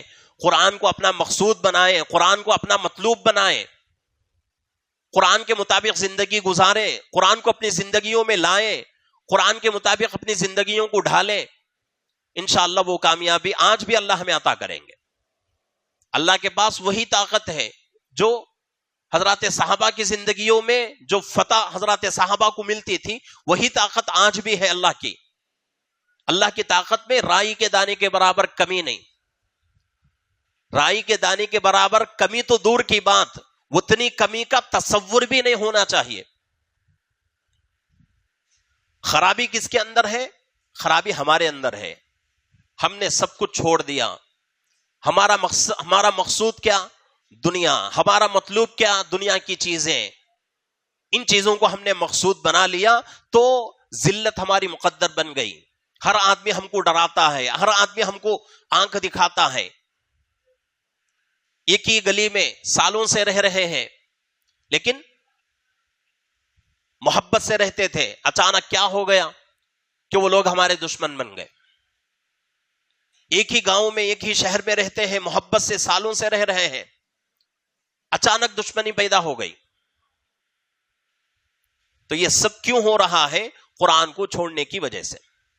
یہ 5 حقوق پورے ہو گئے. اللہ کے گھر میں بیٹھا ہوں، قسم کھا کر کہتا ہوں کہ انشاءاللہ اللہ ان تمام مصیبتوں سے بچائیں گے. یہ 5 حقوق ہم قرآن کے ادا کریں، پورا کریں. صرف اپنی ذاتی اعتبار سے نہیں بلکہ عمومی اعتبار سے ان حقوق کو پورا کرنا ہے. تب جا کے انشاءاللہ زندگیوں میں کچھ سدھار آئے گی، زندگیوں میں تبدیلی آئے گی. ورنہ جتنے آج ہم ذلیل ہو رہے ہیں، اس سے بھی زیادہ ہم ذلیل ہو جائیں گے، اس سے بھی زیادہ ہم ذلیل ہو جائیں گے. اللہ ذلیل کر کے دکھائیں گے. ان اللہ لا یغیر ما بقوم حتی یغیروا ما بانفسہم. اللہ کا فرمان ہے جو قوم اپنے آپ میں تبدیلی چاہتی ہے ہم اس کو تبدیل کریں گے، اور جو قوم اپنے آپ میں تبدیلی نہیں چاہتی ہم اس کو اس کی حالت پہ چھوڑ دیں گے. تو تبدیلی لانے کی ضرورت ہے. جب تک ہمارے اندر تبدیلی نہیں آتی، کامیابی ہماری مقدر میں نہیں آ سکتی. ایسی ہی ذلت کی زندگی ہماری گزرتی رہے گی، اور ہر آدمی ہم کو ڈراتا رہے گا، ہر آدمی ہم کو آنکھ دکھاتا رہے گا، اور ہم مجبور ہو جائیں گے. مجبور ہو کر غلام کی زندگی گزارنا پڑے گا. تو اس لیے ضروری ہے قرآن کو اپنی زندگی میں لائیں، قرآن کو سیکھیں، قرآن پر عمل کریں، قرآن پڑھیں، قرآن کو سمجھیں، قرآن کی تبلیغ کریں. جب یہ 5 حقوق قرآن کے ادا ہوں گے تو انشاءاللہ ہماری مقدر اچھی بن جائے گی. تو اسی چیز کو لے کر حضرت علامہ اقبال رحمت اللہ علیہ، بہت بڑے جو ہے شاعر گزرے ہیں، انہوں نے بہت اچھی باتیں لکھی ہے، زبان سے بولی ہے، شعر کے ذریعے سے. تو یہاں جو ہے بہت ساری جو ہے کتابوں کے اندر ان کے اشعار موجود ہیں. کچھ اشعار میں جو ہے پڑھنا چاہتا ہوں قرآن کے تعلق سے. حضرت فرماتے ہیں صفحہ دہر سے باطل کو مٹایا کس نے، نوع انسان کو غلامی سے چھڑایا کس نے، میرے کعبے کو جبینوں سے سجایا، جبینوں سے بسایا کس نے، میرے قرآن کو سینوں سے لگایا کس نے. تھے تو آبا وہ تمہارے مگر تم کیا ہو، تھے تو وہ آبا تمہارے مگر تم کیا ہو، ہاتھ پر ہاتھ دھرے منتظر فردا ہو. ہر کوئی مست ہے ذوق تنے آسانی ہے، تم مسلمان ہو یہ انداز مسلمانی ہے. آخر میں حضرت فرماتے ہیں کہ وہ شعر اوپر سے جو ہے تعلق رکھتا ہے، وہ معزز تھے زمانے میں مسلمان ہو کر، اور آج ہم خوار ہوئے تاریخ قرآن ہو کر. یہ اشعار بول کر حضرت جو ہے مسلمانوں کے دلوں کو جھنجھوڑنا چاہتے ہیں. حضرات صحابہ کی زندگیوں کو جو ہے دلیل بنا کر حضرت فرماتے ہیں کہ صفحے دہر سے باطل کو مٹایا کس نے. اللہ کے نبی پاک صلی اللہ علیہ وسلم دنیا میں نہیں آئے، دنیا کی حالت کیا تھی؟ بدتر سے بدتر، کوئی تصور نہیں کر سکتا، اتنی جہالت تھی. اللہ نے آپ کو نبی بنایا، صحابہ تیار ہوئے، صحابہ جو ہے جب محنت کیے تو کیا ہوا کہ دنیا سے ہر باطل ختم ہو گیا، ہر برائی ختم ہو گئی. اور اس زمانے میں انسان، اور خصوصاً مسلمانوں کے بارے میں، کہ مسلمان غلامی کی زندگی گزارتا تھا، لیکن ہمارے آبا اجداد نے محنتیں کی، مشقتیں اٹھائیں، تو مسلمانوں کو کیا کیا؟ غلامی سے چھڑایا. اور اسی طریقے سے دوسرا شعر جو حضرت فرماتے ہیں، میرے کعبے کو جبینوں سے سجایا کس نے، میرے قرآن کو سینوں سے لگایا کس نے. یعنی کہ یہاں جو ہے حضرت مسجد حرام اور اسی طریقے سے مسجد نبوی کا تذکرہ کر رہے ہیں کہ جو لوگ مسجد نبوی اور مسجد حرام میں سجدے کرتے ہیں، نمازیں پڑھتے ہیں، ان کے بارے میں حضرت فرماتے ہیں اللہ کی طرف جو ہے یہ جملہ اللہ کی طرف سے حضرت جو ہے عرض کر رہے ہیں کہ میرے کعبے کو جبینوں، جبین کس کو کہتے ہیں؟ پیشانی کو. سجدہ کس سے ہوتا ہے؟ پیشانی سے ہوتا ہے. تو میرے کعبے کو جبینوں سے بسایا کس نے، میرے قرآن کو سینوں سے لگایا کس نے. تو ان اشعار میں حضرت جو ہے بہت ہی مسلمانوں کو جھنجھوڑ رہے ہیں، مسلمانوں کو جو ہے سبق دے رہے ہیں کہ بھئی تمہاری زندگیاں کیسی ہیں، تمہارے آبا اجداد، تمہارے باپ داداؤں کی زندگیاں کیسی تھیں، تمہارے اور تمہارے بڑوں کی زندگیوں میں کتنا بڑا فرق آ چکا ہے. اور شعر کا ایک مصرع یہ بھی ہے، تھے تو آبا وہ تمہارے مگر تم کیا ہو، تھے تو وہ آبا تمہارے مگر تم کیا ہو، ہاتھ پر ہاتھ دھرے منتظر فردا ہو. یعنی کہ یہاں یہ بتا رہے ہیں کہ تمہارے آبا اجداد بڑی قربانیاں دیے، اور اللہ کو جو ہے بہت پیار آتا تھا ان کی قربانیوں پر، قرآن کے حقوق ادا کرتے تھے، قرآن کے مطابق زندگی گزارتے تھے، اور تم لوگ ہمارے آبا اجدادوں کے اوپر فخر بھی کرتے ہو. لیکن ایسا فخر کرنے سے کام نہیں چلے گا، تمہارے اندر کیا کمال ہے یہ بتاؤ. وہ معزز تھے زمانے میں مسلمان ہو کر، اور آج ہم خار ہوئے تاریخ قرآن ہو کر. وہ زمانے میں مسلمانوں کی عزت تھی، مسلمان جدھر جاتا تھا کامیاب ہوتا تھا. آج مسلمان کیوں ناکام ہو رہا ہے؟ تاریخ قرآن ہو کر، یعنی قرآن کو چھوڑ کر. تو قرآن کو اپنا مقصود بنانا ہے، قرآن کو اپنا مطلوب بنانا ہے. قرآن مردوں کی کتاب نہیں ہے. قرآن آج ہمارے بہت سارے گھروں میں شادیاں ہوتی ہیں، شادی ہونے کے بعد آرس کو ہم لوگ کیا کرتے؟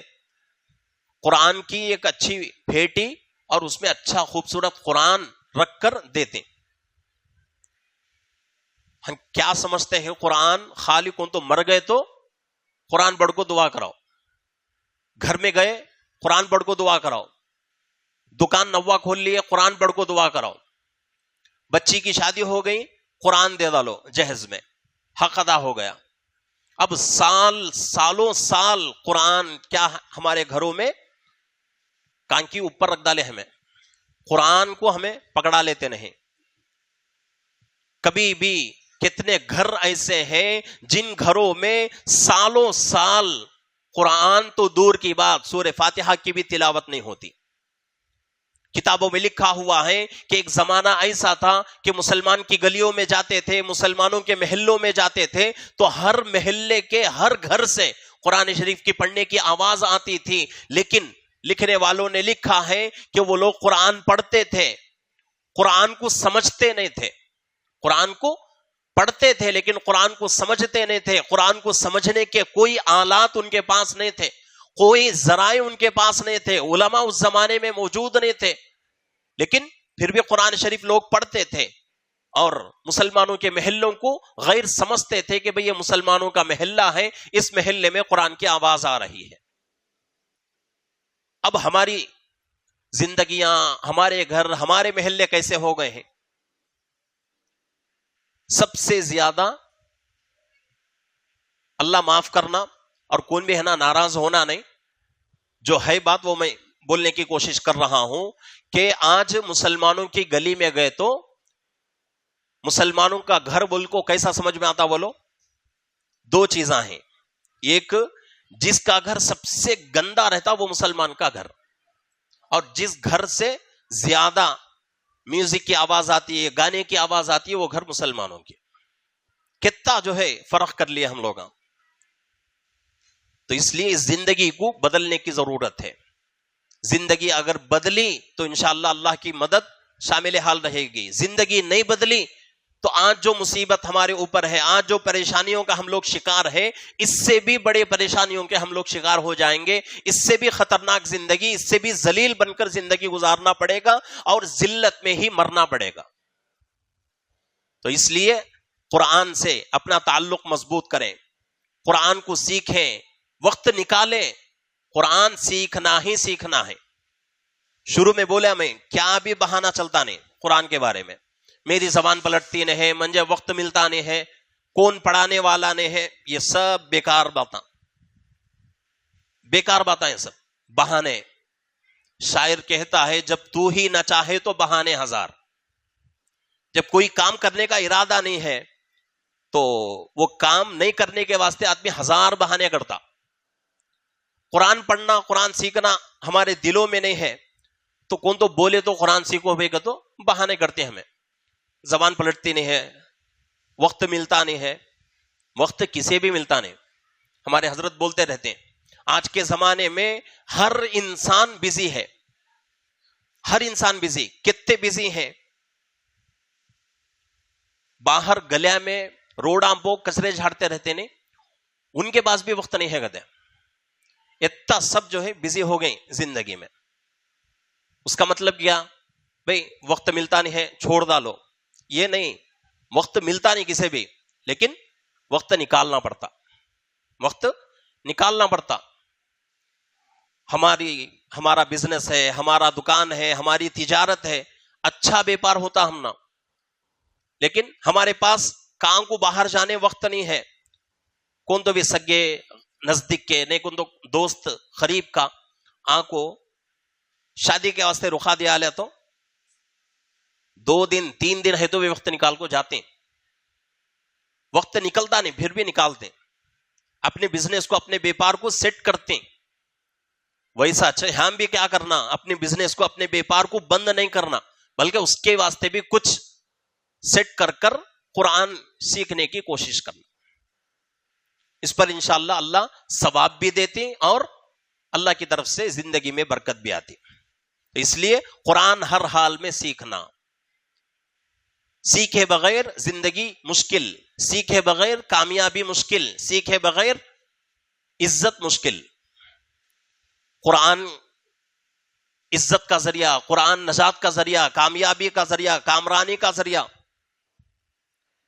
قرآن زندگی سے ختم ہو گیا، سمجھو ہم زندے ہو کر بھی مردے.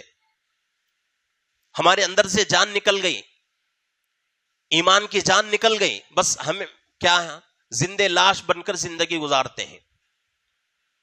تو تو اس لیے ہر آدمی سے گزارش ہے کہ ہر آدمی قرآن سیکھنے کی کوشش کرے.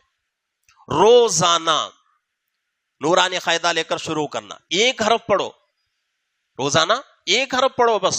21 دن پوری کتاب پڑھنے کی ضرورت نہیں ہے, اور پڑھنا بھی نہیں. 1 حرف پڑھو. امام صاحب کے پاس بیٹھو, بیٹھ کو بولو امام صاحب میں قرآن سیکھنا بول لیتا ہوں, ذرا مجھے قرآن پڑھاؤ. دنیا کا کوئی سا امام بھی پڑھاتا نہیں کہتا نہیں. کون تو بولتا امام تمہیں پوچھے امام صاحب کو جا کو, امام صاحب میں قرآن سیکھنا مجھے پڑھاؤ بولے تو میں سکھاتا نہیں بھائی کہتا. کون بھی بولتا نہیں. ہاں اس کے پاس وقت نہیں رہا تو بھی انہیں کیا کرتا, کوئی نہ کوئی ایک ذریعہ نکالتا. بھائی میرے پاس وقت نہیں ہے, میں کر سکتا نہیں, لیکن فلاں حافظ صاحب ہیں, فلاں امام صاحب ہیں, انہوں پڑھاتی, ان کے بعد جا کو پڑھ لو. تو اتنا آج ہمارے پاس سہولت رکھ لے کر بھی ہمیں قرآن نہیں سیکھے تو کتنی جو ہے بد نصیبی کی بات. تو اس لیے ہر حال میں قرآن سیکھنا.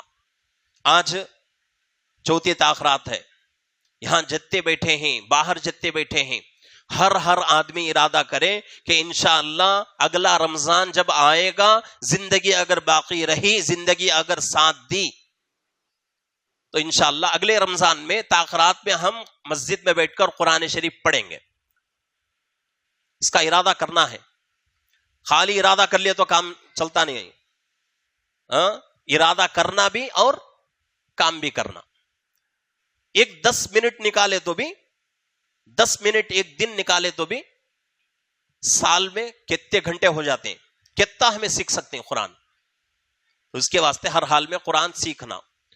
قرآن سیکھ لیے, پڑھتے ہیں, لیکن عمل کرتے نہیں قرآن کے احکامات پر, تب بھی بیکار, تب بھی بیکار. قرآن پر عمل کرنا ضروری ہے. جتنا پڑھنا ضروری, اس سے زیادہ ضروری قرآن پر عمل کرنا. تو اس لیے قرآن کو سیکھنا, اس پر عمل کرنا. اور ہمارے گھروں میں بچے ہیں, بچوں کو ہر حال میں قرآن سکھانے کی کوشش کرنا. ہمارے جیسے ہمارے بچے بھی ہو گئے تو ہماری زندگیاں چلو تباہ ہو گئے, ہم جو ہے برباد ہو گئے. کیا ہمیں ہمارے بچوں کو بھی برباد کرتے ہیں؟ کسی تو بھی کیا تو بیماری آ گئی, اب انہیں کیا سمجھتا, بھئی یہ بیماری میرے بچوں کو آنا نہیں سمجھتا. کون تو باپ دنیا کا دعا کرتا یہ بیماری من جائے گی تو میرے بچوں کو بھی آنا بول کر, کون تو بول لیتے ہیں, کون تو بھی دعا کرتا, کون بھی کرتا نہیں. کئی وہ بچوں کی محبت دل میں ہے, تو جتنی محبت سے بچوں کے بارے میں ہم دنیا کی ہر کامیابی کے لیے دعا کرتے ہیں, اسی طریقے سے آخرت کی کامیابی کے لیے بھی فکر کرنا.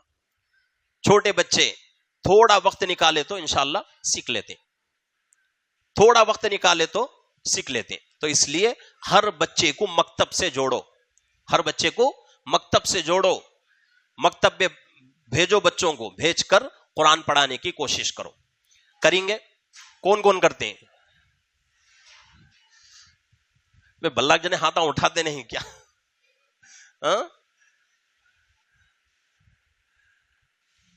تو اس لیے ضروری ہے کہ قرآن سیکھنا. اب دوسری بات ہے کہ 2 چیزاں میں بولا تھا, ایک قرآن اور دوسری چیز علماء. یہ 2 چیزاں ہمارے لیے کامیابی کا ذریعہ. تاریخ اٹھا کر دیکھو, جب ہمارا ہندوستان غلام بننے والا تھا, انگریز ہندوستان کو قبضہ کر کر بیٹھ گیا اور ہندوستان کے اوپر حکومت کرنا چاہتا تھا, تو مسلمانوں کی طرف سے ہر ہفتہ, ہر مہینے میں کوئی نہ کوئی محنت ہوتی تھی. کیا واسطے محنت؟ ہندوستان کو آزاد کرانے کے واسطے. انگریز پریشان ہو گیا, بھئی کتنی محنت ہم لوگ کرتے ہیں, لیکن ہر مہینہ, ہر ہفتہ, ہر 10 دن میں کوئی نہ کوئی جو ہے تنظیم آگے آتی ہے, کوئی نہ کوئی تحریک شروع ہو جاتی ہے. کیا واسطے؟ تو یہ لوگ انٹرنیشنل ایک میٹنگ کرے. یہ کیا واسطے ایسا ہوتا ہے؟ ہمیں بڑی محنت کرتے ہیں, بڑی محنت سے, بڑے پلان سے سب کچھ کرتے ہیں, لیکن ہفتے 10 دن میں پلان پورا ہمارا الٹا ہو جاتا ہے. تو ایک کمیٹی بنائے, کمیٹی بنا کر اس کے اوپر ریسرچ کرے انہوں. کیا واسطے؟ تو اس زمانے میں 2 چیزاں ان کے نتیجے میں نکلیں کہ بھئی مسلمانوں کے اندر جب تک یہ 2 چیزاں رہیں گی تب تک مسلمان پیچھے نہیں ہٹے گا. وہ دو چیزیں کیا ہیں؟ ایک قرآن شریف اور دوسرے علماء. یہ دو چیزیں جب تک مسلمانوں میں رہیں گی. انہوں نے رپورٹ دیا, انگریز کے بڑے بڑے افسر آئے انڈیا, آ کر بڑی جو ہے انہوں نے محنت کی, ریسرچ کیا اور نتیجہ نکالا کہ بھئی یہ جتنی بھی محنتیں ہو رہی ہیں ہر 10 دن میں, ہر 15 دن میں, ہر مہینے میں, اس کی وجہ دو ہیں. ایک ہے قرآن شریف اور ایک ہے علماء. جب یہ نتیجہ نکلا تو انگریزوں نے کیا کیا, ایک مہینے میں 60 لاکھ قرآن شریف جلا دیے. کتنے دن میں؟ ایک مہینے میں کتنے؟ 60 لاکھ قرآن جلا کر راکھ کر دیے. اور وہ لوگ کیا سمجھ گئے, قرآن جلا دیے تو ختم ہو جاتا, وہ سمجھ گئے. ایسا ہوتا نہیں ہو. قرآن شریف جتنا آج ہم نا کتاب کی شکل میں دکھتا ہے, اس سے کئی ہزار درجے بڑھ کر حافظوں کے سینوں میں قرآن محفوظ ہے. آج قرآن پورا کتاب جو ہے پوری دنیا سے ختم کر دے تب بھی قرآن ختم ہوتا نہیں. کیا واسطے؟ کئی لاکھوں کئی کروڑوں لوگوں کے دلوں میں قرآن کو اللہ نے محفوظ کر دیا ہے. مدرسے میں پڑھنے والے بچے بڑی محنت کر کو کیا کرتے, قرآن شریف حفظ کر کو اپنے سینے میں اتارتے. رمضان سے پہلے ایک بچہ ایک بیٹھک میں قرآن سنایا نے. ہاں, ایسے حافظان دنیا میں کتنے ہیں. صبح نماز کے بعد سے مغرب کی نماز تک پورا قرآن مکمل ہوا ایک دن میں. تو یہ قرآن کا معجزہ ہے, یہ اللہ کا معجزہ ہے. اللہ کتاب کی شکل میں قرآن کی حفاظت نہیں کرتے. کیسے حفاظت کرتے قرآن کی؟ اللہ سینوں میں اتار کر اس کی حفاظت کرتے ہیں. ترکی کی تاریخ پڑھے تو آپ کو معلوم ہوگا, گوگل کے اندر بھی یہ تاریخ موجود ہے, دیکھ کر کسی کو جو ہے شوق ہے تو وہاں جو اس تاریخ کو پڑھ سکتے ہیں. ترکی میں 30 سال ایسے آئے کہ وہاں کے مسلمان بددن ہو گئے, مسلمان سب مرتد ہو گئے. اب مسلمان آواز لگا رہے ہیں کہ اب ہم اتنی ترقی کر گئے, اب ہم کو اللہ کی ضرورت نہیں ہے. کون بولتے ہیں؟ مسلمان بولتا ہے, عیسائی یہودی بولتا نہیں ہے. آواز لگا کو کیا بولتا ہے مسلمان, آج ہم اتنی ترقی پر ہیں, ہمیں کسی دین کی کسی اللہ کی ہمیں ضرورت نہیں ہے. وہاں تک حالت چلی گئی. لیکن 30 سال ایسے حالت تھے, بعد میں پلٹ کر حالات سدھرے. کس وجہ سے سدھرے؟ قرآن شریف کی وجہ سے. پورے ترکی میں مشورہ ہوا علماء میں, بھئی کیسا کرنا, کیا کرنا. کئی کو تو مدرسے سب بند ہو گئے, قانونی حساب سے مدرسہ چلانا نہیں, مسجد چلانا نہیں, اسلامی اسکول چلانا نہیں. کیسے حفاظت ہونا مسلمانوں کی, ان کے ایمان کی دین کی حفاظت کیسے کرنا. تو اس وقت پورے ملک میں مشورہ کر کر ایک تنظیم شروع کرے, ایک تحریک شروع کرے. وہ تحریک کیا؟ Home tuition. تحریک کیا تھی؟ Home tuition. آج ہمارے بچے کیا بولتے, انگلش پڑھنے واسطے ٹیوشن کو جاتے ہیں. ویسا ٹیوشن پڑھنے واسطے بچے قرآن کا ٹیوشن پڑھنے واسطے گھروں کو جاتے تھے. اور کتنے بچوں کو پڑھانا؟ ایک گھر میں 5 سے 6 یا 7, اس سے زیادہ نہیں. یہ وصول تھا اس وقت. اکابر نے, علماء نے مل کر وصول بنا کر تحریک شروع کیا. اور کیسے پڑھانا ان کو؟ آتے ہی وہ بچوں کو نیچے بٹھانا اور کتاب ان کے سامنے رکھنا, ڈیسک یہ سب نہیں. 5-6 بچوں کو گلی کے گھر میں بلانا, بلا کر چاکلیٹ بسکٹ وغیرہ کھلانا, اور وہ بچوں کو بٹھا کر نہیں پڑھانا. بٹھا کر پڑھائے تو قانون کے خلاف بات اوپر تک چلی جاتی. کیسا پڑھانا؟ چلاتے پھراتے کھلاتے بچوں کو گھر میں ایک ایک حرف پڑھاتے جانا. تو ایسا ہمارے اکابر محنت کیے تو وہ مقدر پھر جو ہے ترکی کی بدلی. آج الحمدللہ ترکی کا جو صدر ہے اس کے بارے میں پورے عالم اسلام کو فخر ہے کہ وہ صدر آج اسی ہوم ٹیوشن سے پڑھ کر حافظ قرآن بن کر ترکی پر حکومت کر رہا ہے. تو قرآن جب زندگیوں سے ختم ہو جائے گا تو ناکامی مقدر بن جائے گی. اور اسی طریقے سے علماء علماء کی ذات کو اگر درمیان سے ہٹا دیے، قرآن پڑھانے والا نہیں ملے گا ہم کو، قرآن پڑھانے والا نہیں ملے گا۔ حضرت علی کرم اللہ وجہہ حدیث کے راوی ہیں، فرماتے ہیں اللہ کے نبی پاک صلی اللہ علیہ وسلم نے ارشاد فرمایا کہ جب میری امت میں 3 گنا آ جائیں، میری امت میں 3 گنا آ جائیں تو اللہ رب العزت پوری انسانیت کو 4 عذاب میں مبتلا کریں گے۔ وہ 3 گنا کیا ہے؟ سب سے پہلا گنا اللہ کے نبی فرماتے ہیں کہ میری امت اسی امت کے علماء کو حقیر سمجھنے لگے، ان کی بے عزتی کریں۔ اور اسی طریقے سے دوسرا گناہ یہ ہے کہ لوگ بازاروں میں بڑی بڑی بلڈنگیں بنانے پہ مصروف ہو جائیں۔ تیسرا گناہ یہ ہے کہ نکاح مال اور پیسے کی وجہ سے کریں۔ تو یہ 3 گناہ جب امت میں زیادہ ہو جائیں گی تو اللہ 4 قسم کے عذابات میں مبتلا کریں گے۔ وہ 4 قسم کے عذابات میں سب سے پہلا عذاب اللہ قحط سالی میں مبتلا کریں گے۔ قحط سالی کا تو آج ہم جو زمانے میں گزرتے ہیں یہ قحط سالی، کھانے کے واسطے بھی پریشان ہے، پینے کے واسطے پریشان ہے، سب کچھ ہو کر بھی کھانا صحیح نہیں ملنا، سب کچھ ہو کر بھی ضرورت پوری نہیں ہونا، اسے قحط سالی بولتے۔ حضرت یوسف علیہ السلام کا واقعہ سنیں کہ حضرت یوسف علیہ السلام جیل میں تھے، بہت لمبا واقعہ۔ باہر آئے، باہر آنے کے بعد مصر کے اوپر، مصر کے اطراف کے علاقے کے اوپر 7 سال قحط پڑا، 7 سال قحط تھا۔ اور اس قحط کے زمانے میں حضرت یوسف علیہ السلام نے بڑی حکمت سے علاقے کو راشن دیتے تھے، کھانا پینا دیتے تھے۔ اس کے بعد قحط ختم ہو گیا، پھر 7 سال جو ہے بہت ہی اچھی زندگی تھی۔ تو اللہ کے نبی پاک صلی اللہ علیہ وسلم فرماتے ہیں جب میری امت میں یہ 3 گناہ آ گئے تو اللہ 4 قسم کے عذابات میں مبتلا کریں گے۔ سب سے پہلا عذاب اللہ کیا کریں گے؟ قحط سالی میں لوگوں کو مبتلا کریں گے۔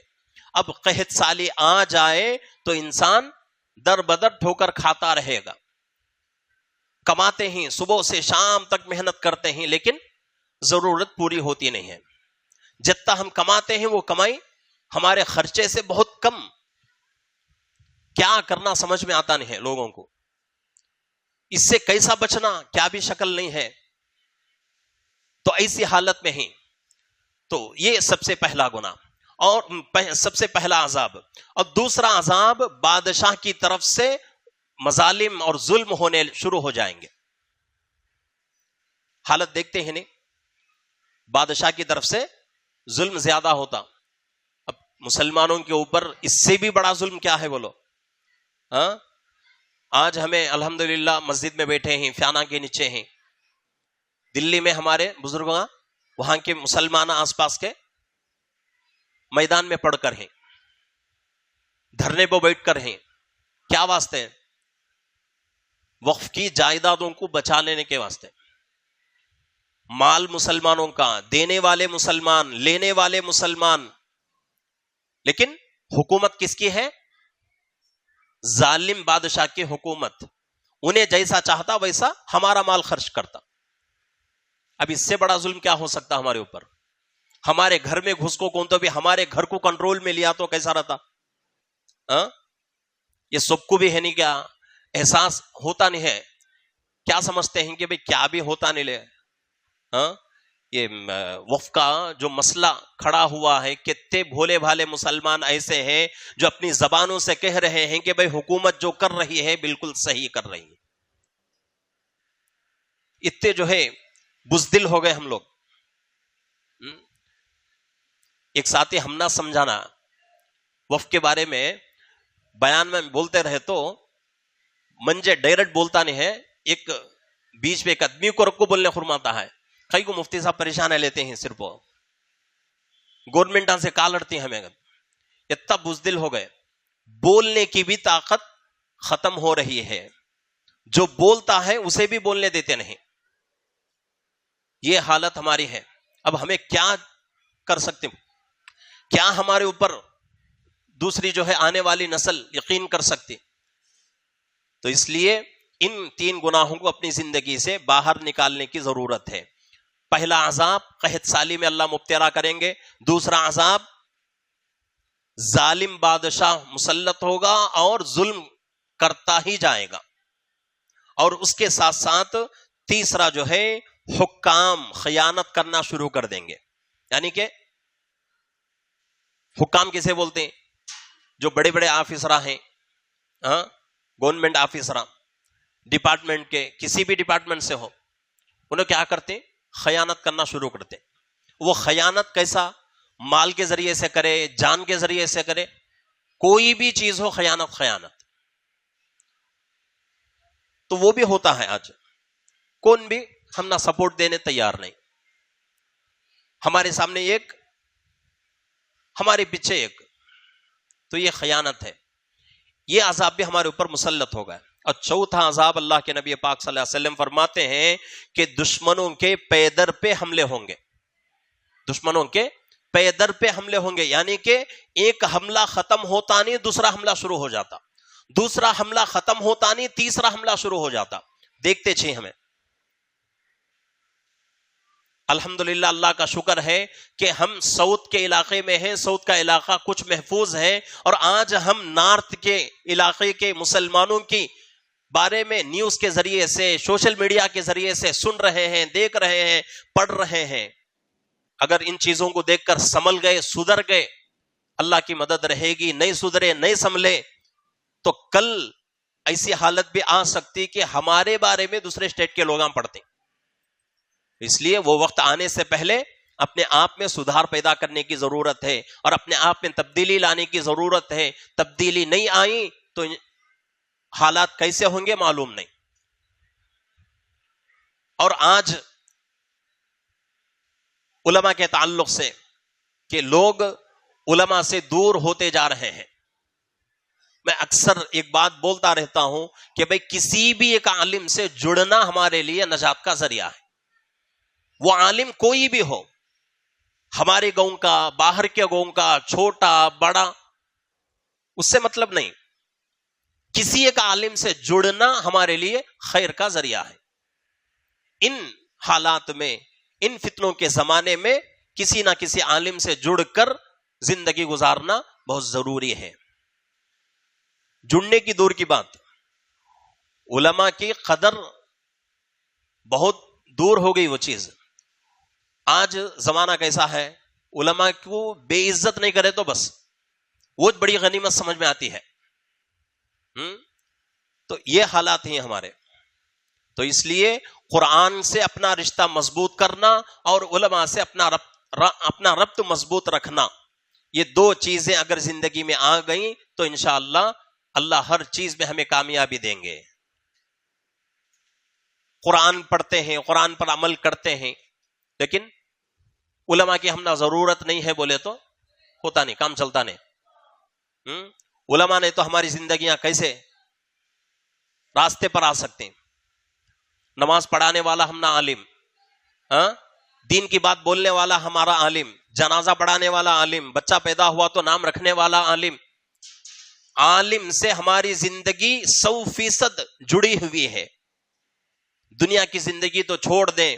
اللہ کے نبی پاک صلی اللہ علیہ وسلم کی حدیث ہے، اللہ کے نبی فرماتے ہیں کہ قیامت ختم ہو جائے گی، قیامت آئے گی، فیصلہ ہو جائے گا، جنت میں جانے والے چلے جائیں گے، جہنم میں جانے والے چلے جائیں گے.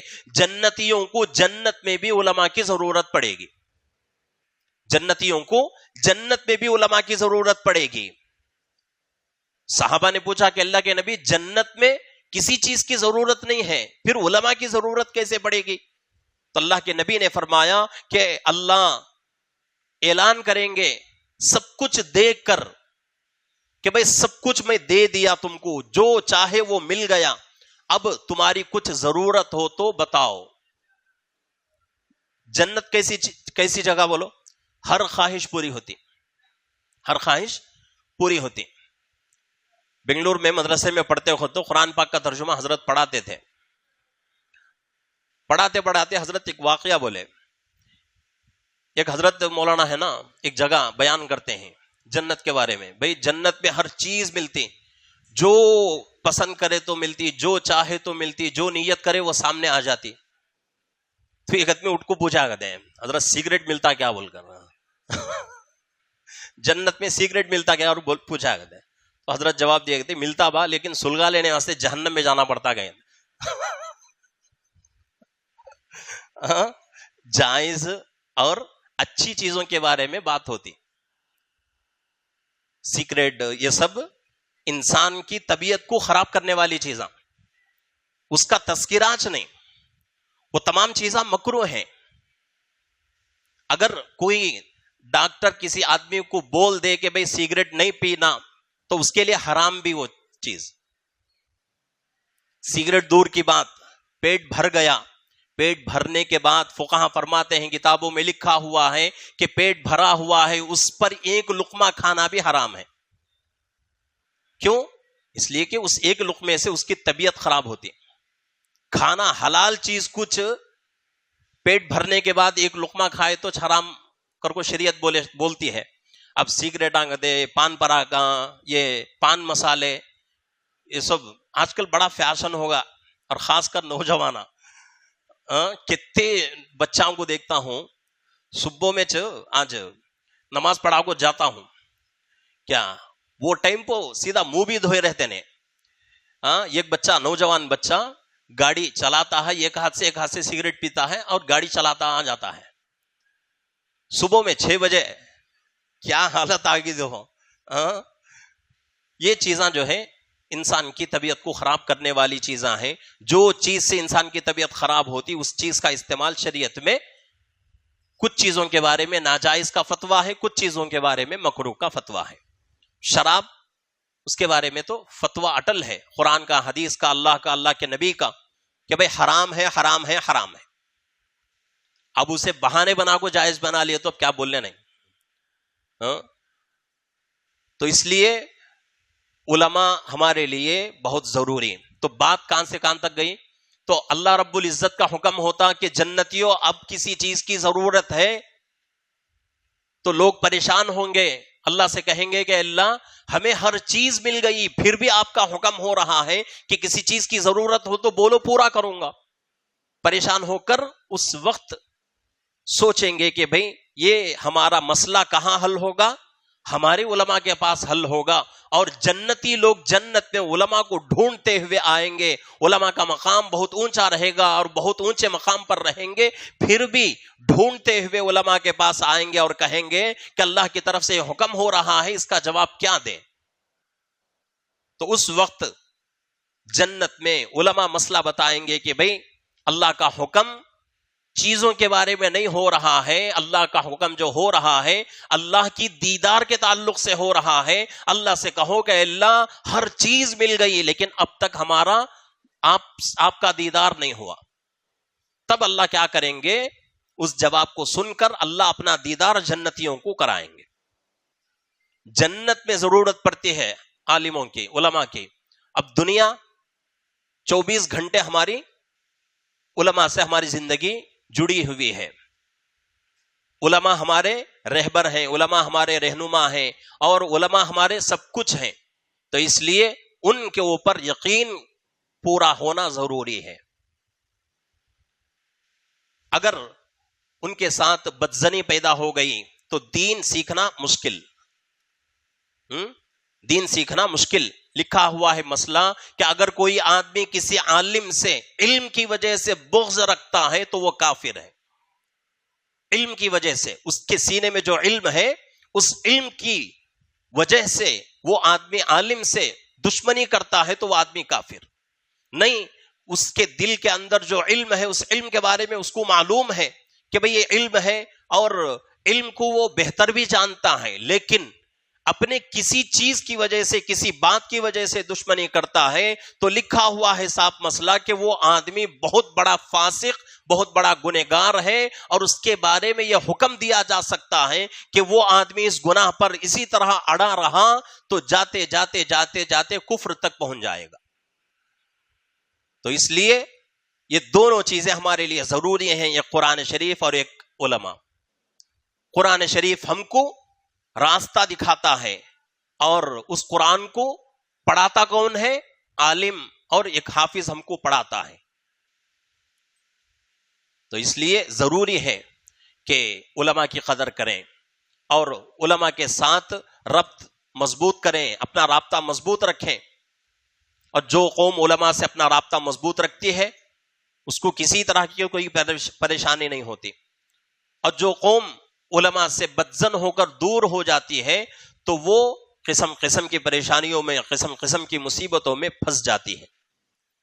تو اس لیے یہ دونوں چیزیں ہمارے لیے ضروری ہیں. ان دونوں چیزوں کو قدر کی نگاہ سے دیکھیں، اللہ کے کلام کو بھی، اور وہ سینہ جس سینے میں اللہ کا کلام محفوظ ہے اس کو بھی قدر کی نگاہ سے دیکھیں.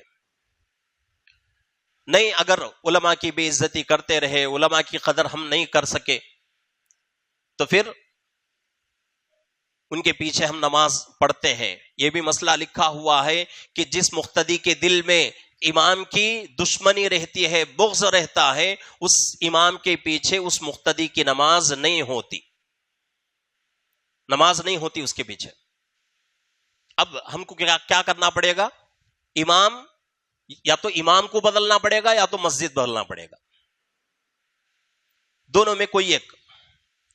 تو اس لیے ضروری ہے کہ علماء سے محبت رکھیں اور علماء کے قریب ہوں، علماء سے اپنا جو ہے تعلق مضبوط رکھیں. کوئی مسئلہ پیش آ گیا، فوراً ایک فون کر لیے تو بھی کوئی بھی عالم مسئلہ بولتا. ڈاکٹر کے پاس گئے تو فیس دینا، ڈاکٹر کے پاس گئے تو فیس دینا. کتنا بڑا ڈاکٹر ہوتا کہ اتنی فیس ہوتی. انجینئر کے پاس جا کو پلان لیے تو بھی فیس دینا. دنیا کے کسی بھی آدمی کے پاس جاؤ، ختم ہونے والی دنیا کے واسطے مشورہ لیے تو فیس دینا پڑتا، لیکن کسی بھی عالم کے پاس باقی رہنے والی زندگی کے واسطے مسئلہ پوچھے تو کوئی دنیا کا عالم فیس کا مطالبہ کرتا نہیں. یہ اتنا آسان ہے ہمارے لیے، لیکن قدر کرنے کی ضرورت ہے. اللہ کے نبی پاک صلی اللہ علیہ وسلم حدیث پہ فرماتے ہیں ایک زمانہ ایسا آئے گا کہ اللہ رب العزت علم دنیا سے ختم کر دیں گے، علم دنیا سے ختم ہو جائے گا. صحابہ نے پوچھا کہ اللہ کے نبی ایسے کیسے ہو سکتا ہے؟ کیا اللہ رب العزت علم دنیا سے ایک دم اٹھا لیں گے؟ تو اللہ کے نبی نے فرمایا ایسا نہیں ہوگا، بلکہ اللہ رب العزت علماء کے اوپر موت طاری کریں گے، اور علماء کی موت ہوتی جائے گی اور نیا کوئی عالم نہیں بن سکے گا. ایک دن ایسا آئے گا کہ علماء ختم ہو جائیں گے. جب وہ ختم ہو گئے تو ان کے سینے کے اندر جو علم ہے وہ بھی ختم ہو گیا. اور ایک حدیث پہ اللہ کے نبی نے فرمایا ایک زمانہ ایسا آئے گا کہ علماء ختم ہو جائیں گے، مسئلہ بولنے والا، دین کی بات بولنے والا کوئی نہیں رہے گا. اس زمانے میں لوگ ایک جاہل سے جا کر مسئلہ پوچھیں گے، دین کی بات پوچھیں گے. وہ جاہل، اس کو خود معلوم نہیں رہے گا. وہ آدمی کیا کرے گا؟ اندازے سے تیر مارے گا، پوچھنے والا اس پر عمل کرے گا، گمراہ ہوگا. جو بولا وہ بھی گمراہ، جو عمل کیا وہ بھی گمراہ. دین کا مسئلہ بولنا کا تو بھی چھوٹا مسئلہ، کیا تو بھی بولنا، کسی کو بولنا کا تو بھی ہمارے پاس سرٹیفکیٹ ہے نا.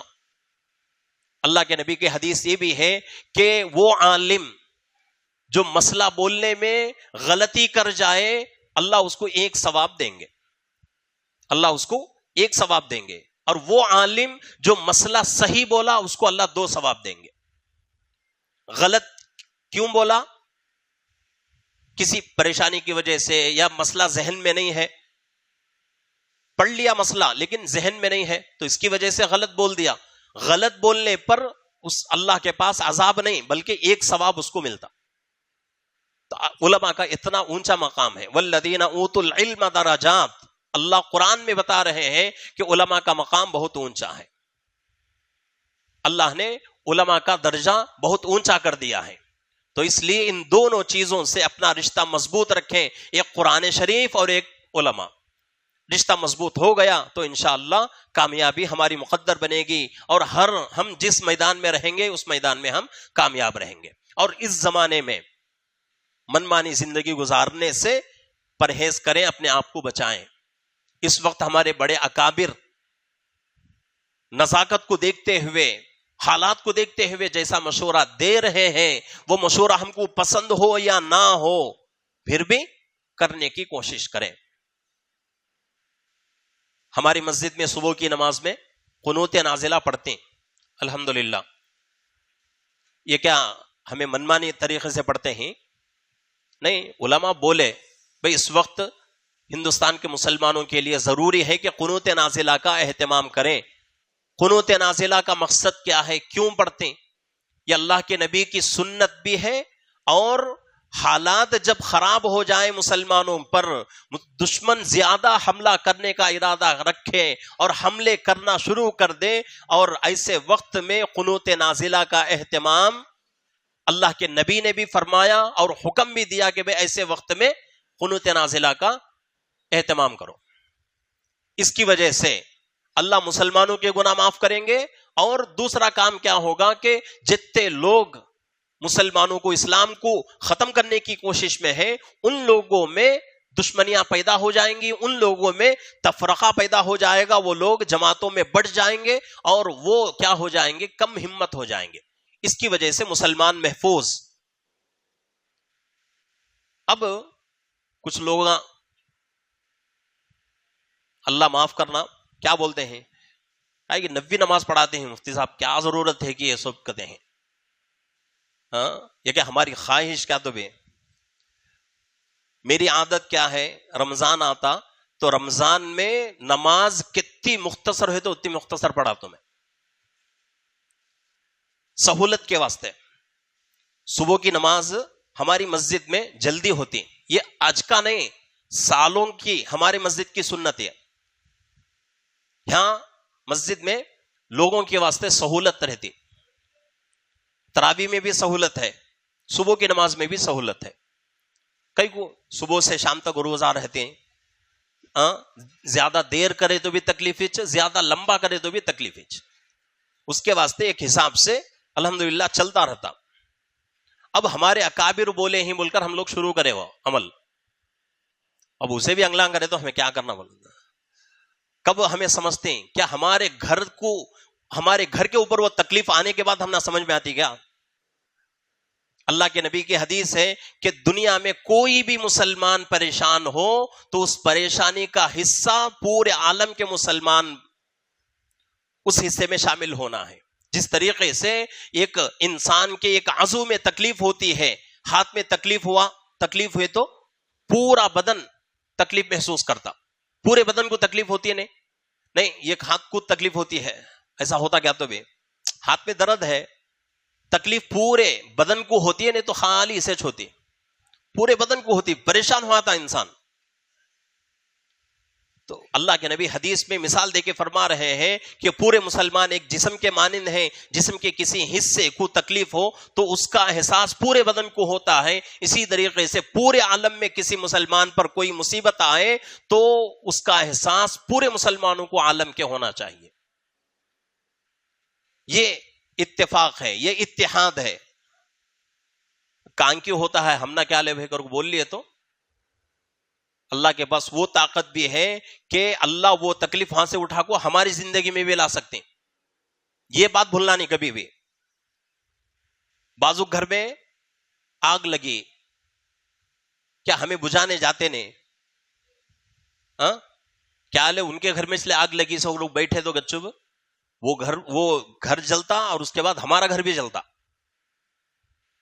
اس کے واسطے جہاں بھی مسلمانوں کو تکلیف ہو رہی ہے، اب فلسطین کے مسلمانوں کی حالت دیکھو، کیسے حالت ان کے، چھوٹے چھوٹے بچے، معصوم بچے، عورتاں، مردوانے، بڈھے، جوان سب شہید ہو رہے ہیں. اب ان کے بارے میں بھی ہم نہ تکلیف نہیں تو اب ہمیں بولنا نہیں، ہمیں ہمارے اندر انسانیت نہیں ہے.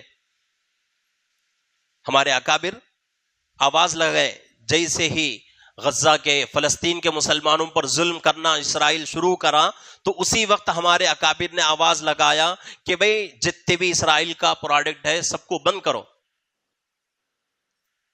سب کو بند کرو، اعلان کر ڈالے.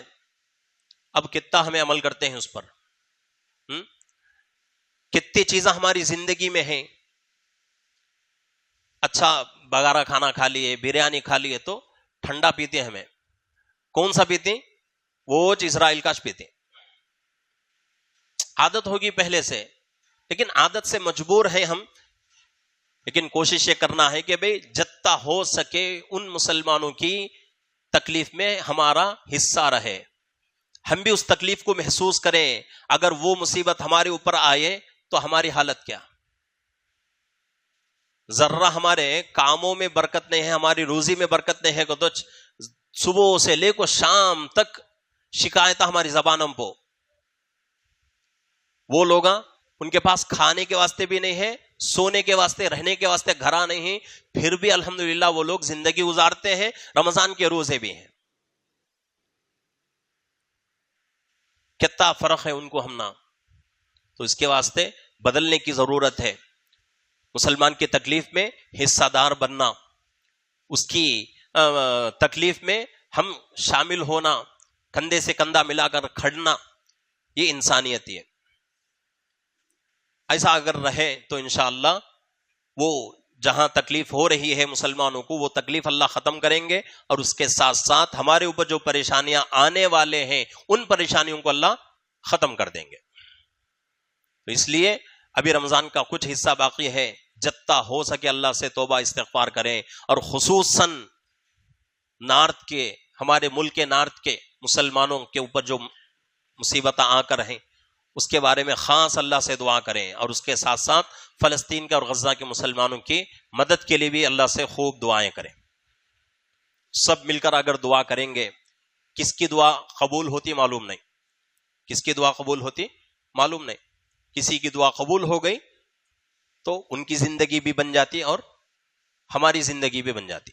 تو اس لیے یہ جو ہے دو چیزوں سے ہمارا ربط مضبوط ہونا، ایک قرآن شریف اور ایک علماء سے، اور اس کے ساتھ ساتھ یہ جو مسلمانوں کے اوپر حالات آ رہے ہیں اس کے بارے میں، چاہے وہ ہمارے اوپر آئیں یا کسی دوسرے اسٹیٹ کے یا کسی دوسرے ملک کے مسلمانوں کے اوپر آئیں، اپنا سمجھ کر اللہ سے دعا کریں. کچھ وقت نکالیں، 5 منٹ، 24 گھنٹے میں 5 منٹ وقت نکال کر اللہ سے مانگیں، اللہ سے مدد کی طلب کریں. انشاءاللہ اللہ رب العزت ہماری مدد کریں گے. یہ ہماری چوتھی تاخرات ہے. اس کے بعد ایک تاخرات اور رہے گی، تو ساتھی جو ہے اس تاخرات میں بھی جاگنے کی کوشش کریں. یہ پرچے جو ہے ان حالات میں تیلگو میں یہ پرچہ بنے ہیں. یہ چیزاں 2 صفحے، یعنی صفحے کا اگلا حصہ اور پچھلا حصہ، ایک صفحے میں ایک چیز ہے. پہلے صفحے کے ایک طرف ہے نا، یہ ختم خواجگان بولتے ہیں اسے. یہ اس میں جتنے چیزاں ہیں یہ پڑھ کر دعا کرے تو اللہ دعا قبول کرتے ہیں. اس کے ساتھ ساتھ پیچھے ہے نا ایک درود لکھ کر ہے، درود تنجینا بولتے ہیں اسے. اس درود کی فضیلت بہت اونچی ہے، بہت اونچی ہے. اللہ کے نبی پاک صلی اللہ علیہ وسلم کی طرف سے بھی بہت ساری بشارتیں ہیں، اور کتابوں میں لکھ کر ہے کہ جو بندہ کسی بڑی پریشانی میں، بڑی مصیبت میں 40 دن پابندی کے ساتھ باوضو قبلے کے طرف منہ کر کے بیٹھ کے کوئی ایک وقت متعین کرے، اس وقت میں اللہ کی طرف پورا متوجہ ہو کر یہ درود شریف 70 مرتبہ پڑھے گا، 40 دن انشاءاللہ اللہ راستہ نکالیں گے. یہاں اس مجلس میں ایک ساتھی ہیں، نہیں ہے نا، چل گئے، نہیں تو باہر ہیں کہ ان کو میں یہ درود دیا تھا، بڑے پریشان تھے، انہوں درود دیا تھا. الحمدللہ وہ ساتھی پابندی کرے، 40 دن کے اندر اندر اللہ راستہ نکال لیا. پورے اہتمام کے ساتھ، پورے جذبے کے ساتھ ان چیزوں کا اہتمام کریں گے تو انشاءاللہ اللہ دعا قبول کریں گے. لیکن شرط کیا ہے؟ نمازوں کا اہتمام ضروری ہے. پورا پھرا کر نماز کی طرف ہی جانا پڑتا. نمازاں پڑھیں سکا ایسے 1000 عمل کرو، کیا فائدہ نہیں، وہ عمل قبول ہوتا نہیں. نماز کے ساتھ یہ عمل کرنا ہے، نماز کے ساتھ یہ عمل کرنا. انشاءاللہ اللہ کیا کرتے؟ مدد کرتے. دے ڈالو سب کو، ذرا ذرا دے ڈالو، انوج بانٹ لیتے ہیں، اپنے آزو بازو ساتھیوں کو بھی دے ڈالو بھائی. تیلگو میں ہے، عربی میں نہیں. تیلگو میں بنے ہیں، تیلگو بنے تو سہولت ہوتی بول کر. یہ ختم خواجگان جو ہے یہ بڑا کیا بھی نہیں ہے. نماز میں جو درود ہم لوگ پڑھتے ہیں درود شریف، وہ درود 3 مرتبہ پڑھنا. اس کے بعد لا حول ولا قوت الا باللہ لا ملجا ولا منجا، یہ 3 بار پڑھنا. اس کے بعد دعائے یونسی یعنی کہ لا الہ الا انت سبحانک انی کنت من الظالمین، یہ 3 بار پڑھنا. اس کے بعد الم نشرح لک صدرک جو سورہ ہے وہ 3 بار پڑھنا بسم اللہ کے ساتھ، ہر مرتبہ بسم اللہ پڑھنا. اس کے بعد پھر لا حول ولا لا الہ الا انت سبحانک انی کنت من الظالمین 3 بار. اس کے بعد لا حول ولا قوت الا باللہ لا ملجا ولا منجا، یہ 3 بار. اس کے بعد پھر آخر میں درود شریف پڑھ کر دعا کرے، انشاءاللہ اللہ دعا قبول کرتے. اور اکثر خانخواہوں میں اس کا اہتمام ہوتا، اسے ختم خواجگان بولتے ہیں. اسے اپنے ساتھ لے کر جاؤ، اپنے گھر میں بھی مستورات کو بچوں کو بھی بولو دن میں کو سا تو بھی ایک وقت نکال کر یہ پڑھ کو 2 رکعت نفل پڑھ کر اللہ سے دعا کرو، انشاءاللہ اللہ مدد کرتے. 5 تاخراتوں میں 5 اعمال وظائف بول دوں اور بولا تھا کیا آج کے حساب سے 4 مکمل ہو گئیں. ایک تاخرات میں بولیا نہ ہوں، لیکن آج 2 عمل دے ڈالا ہوں. 2 عمل دے ڈالا ہوں. پہلی تاخرات میں سورہ یاسین کا عمل بولیا ہوں، دوسری تاخرات میں بولیا نہیں. تیسری تاخرات میں کون سا عمل بولیا تھا بولو، یاد ہے کسے تو بھی؟ تیسری تاخرات میں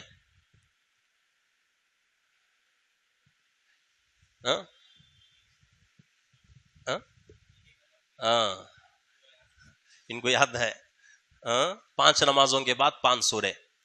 فجر کی نماز کے بعد سورہ یاسین، ظہر کی نماز کے بعد سورہ فتح، عصر کی نماز کے بعد سورہ نبا، مغرب کی نماز کے بعد سورہ واقعہ، عشاء کی نماز کے بعد سورہ ملک.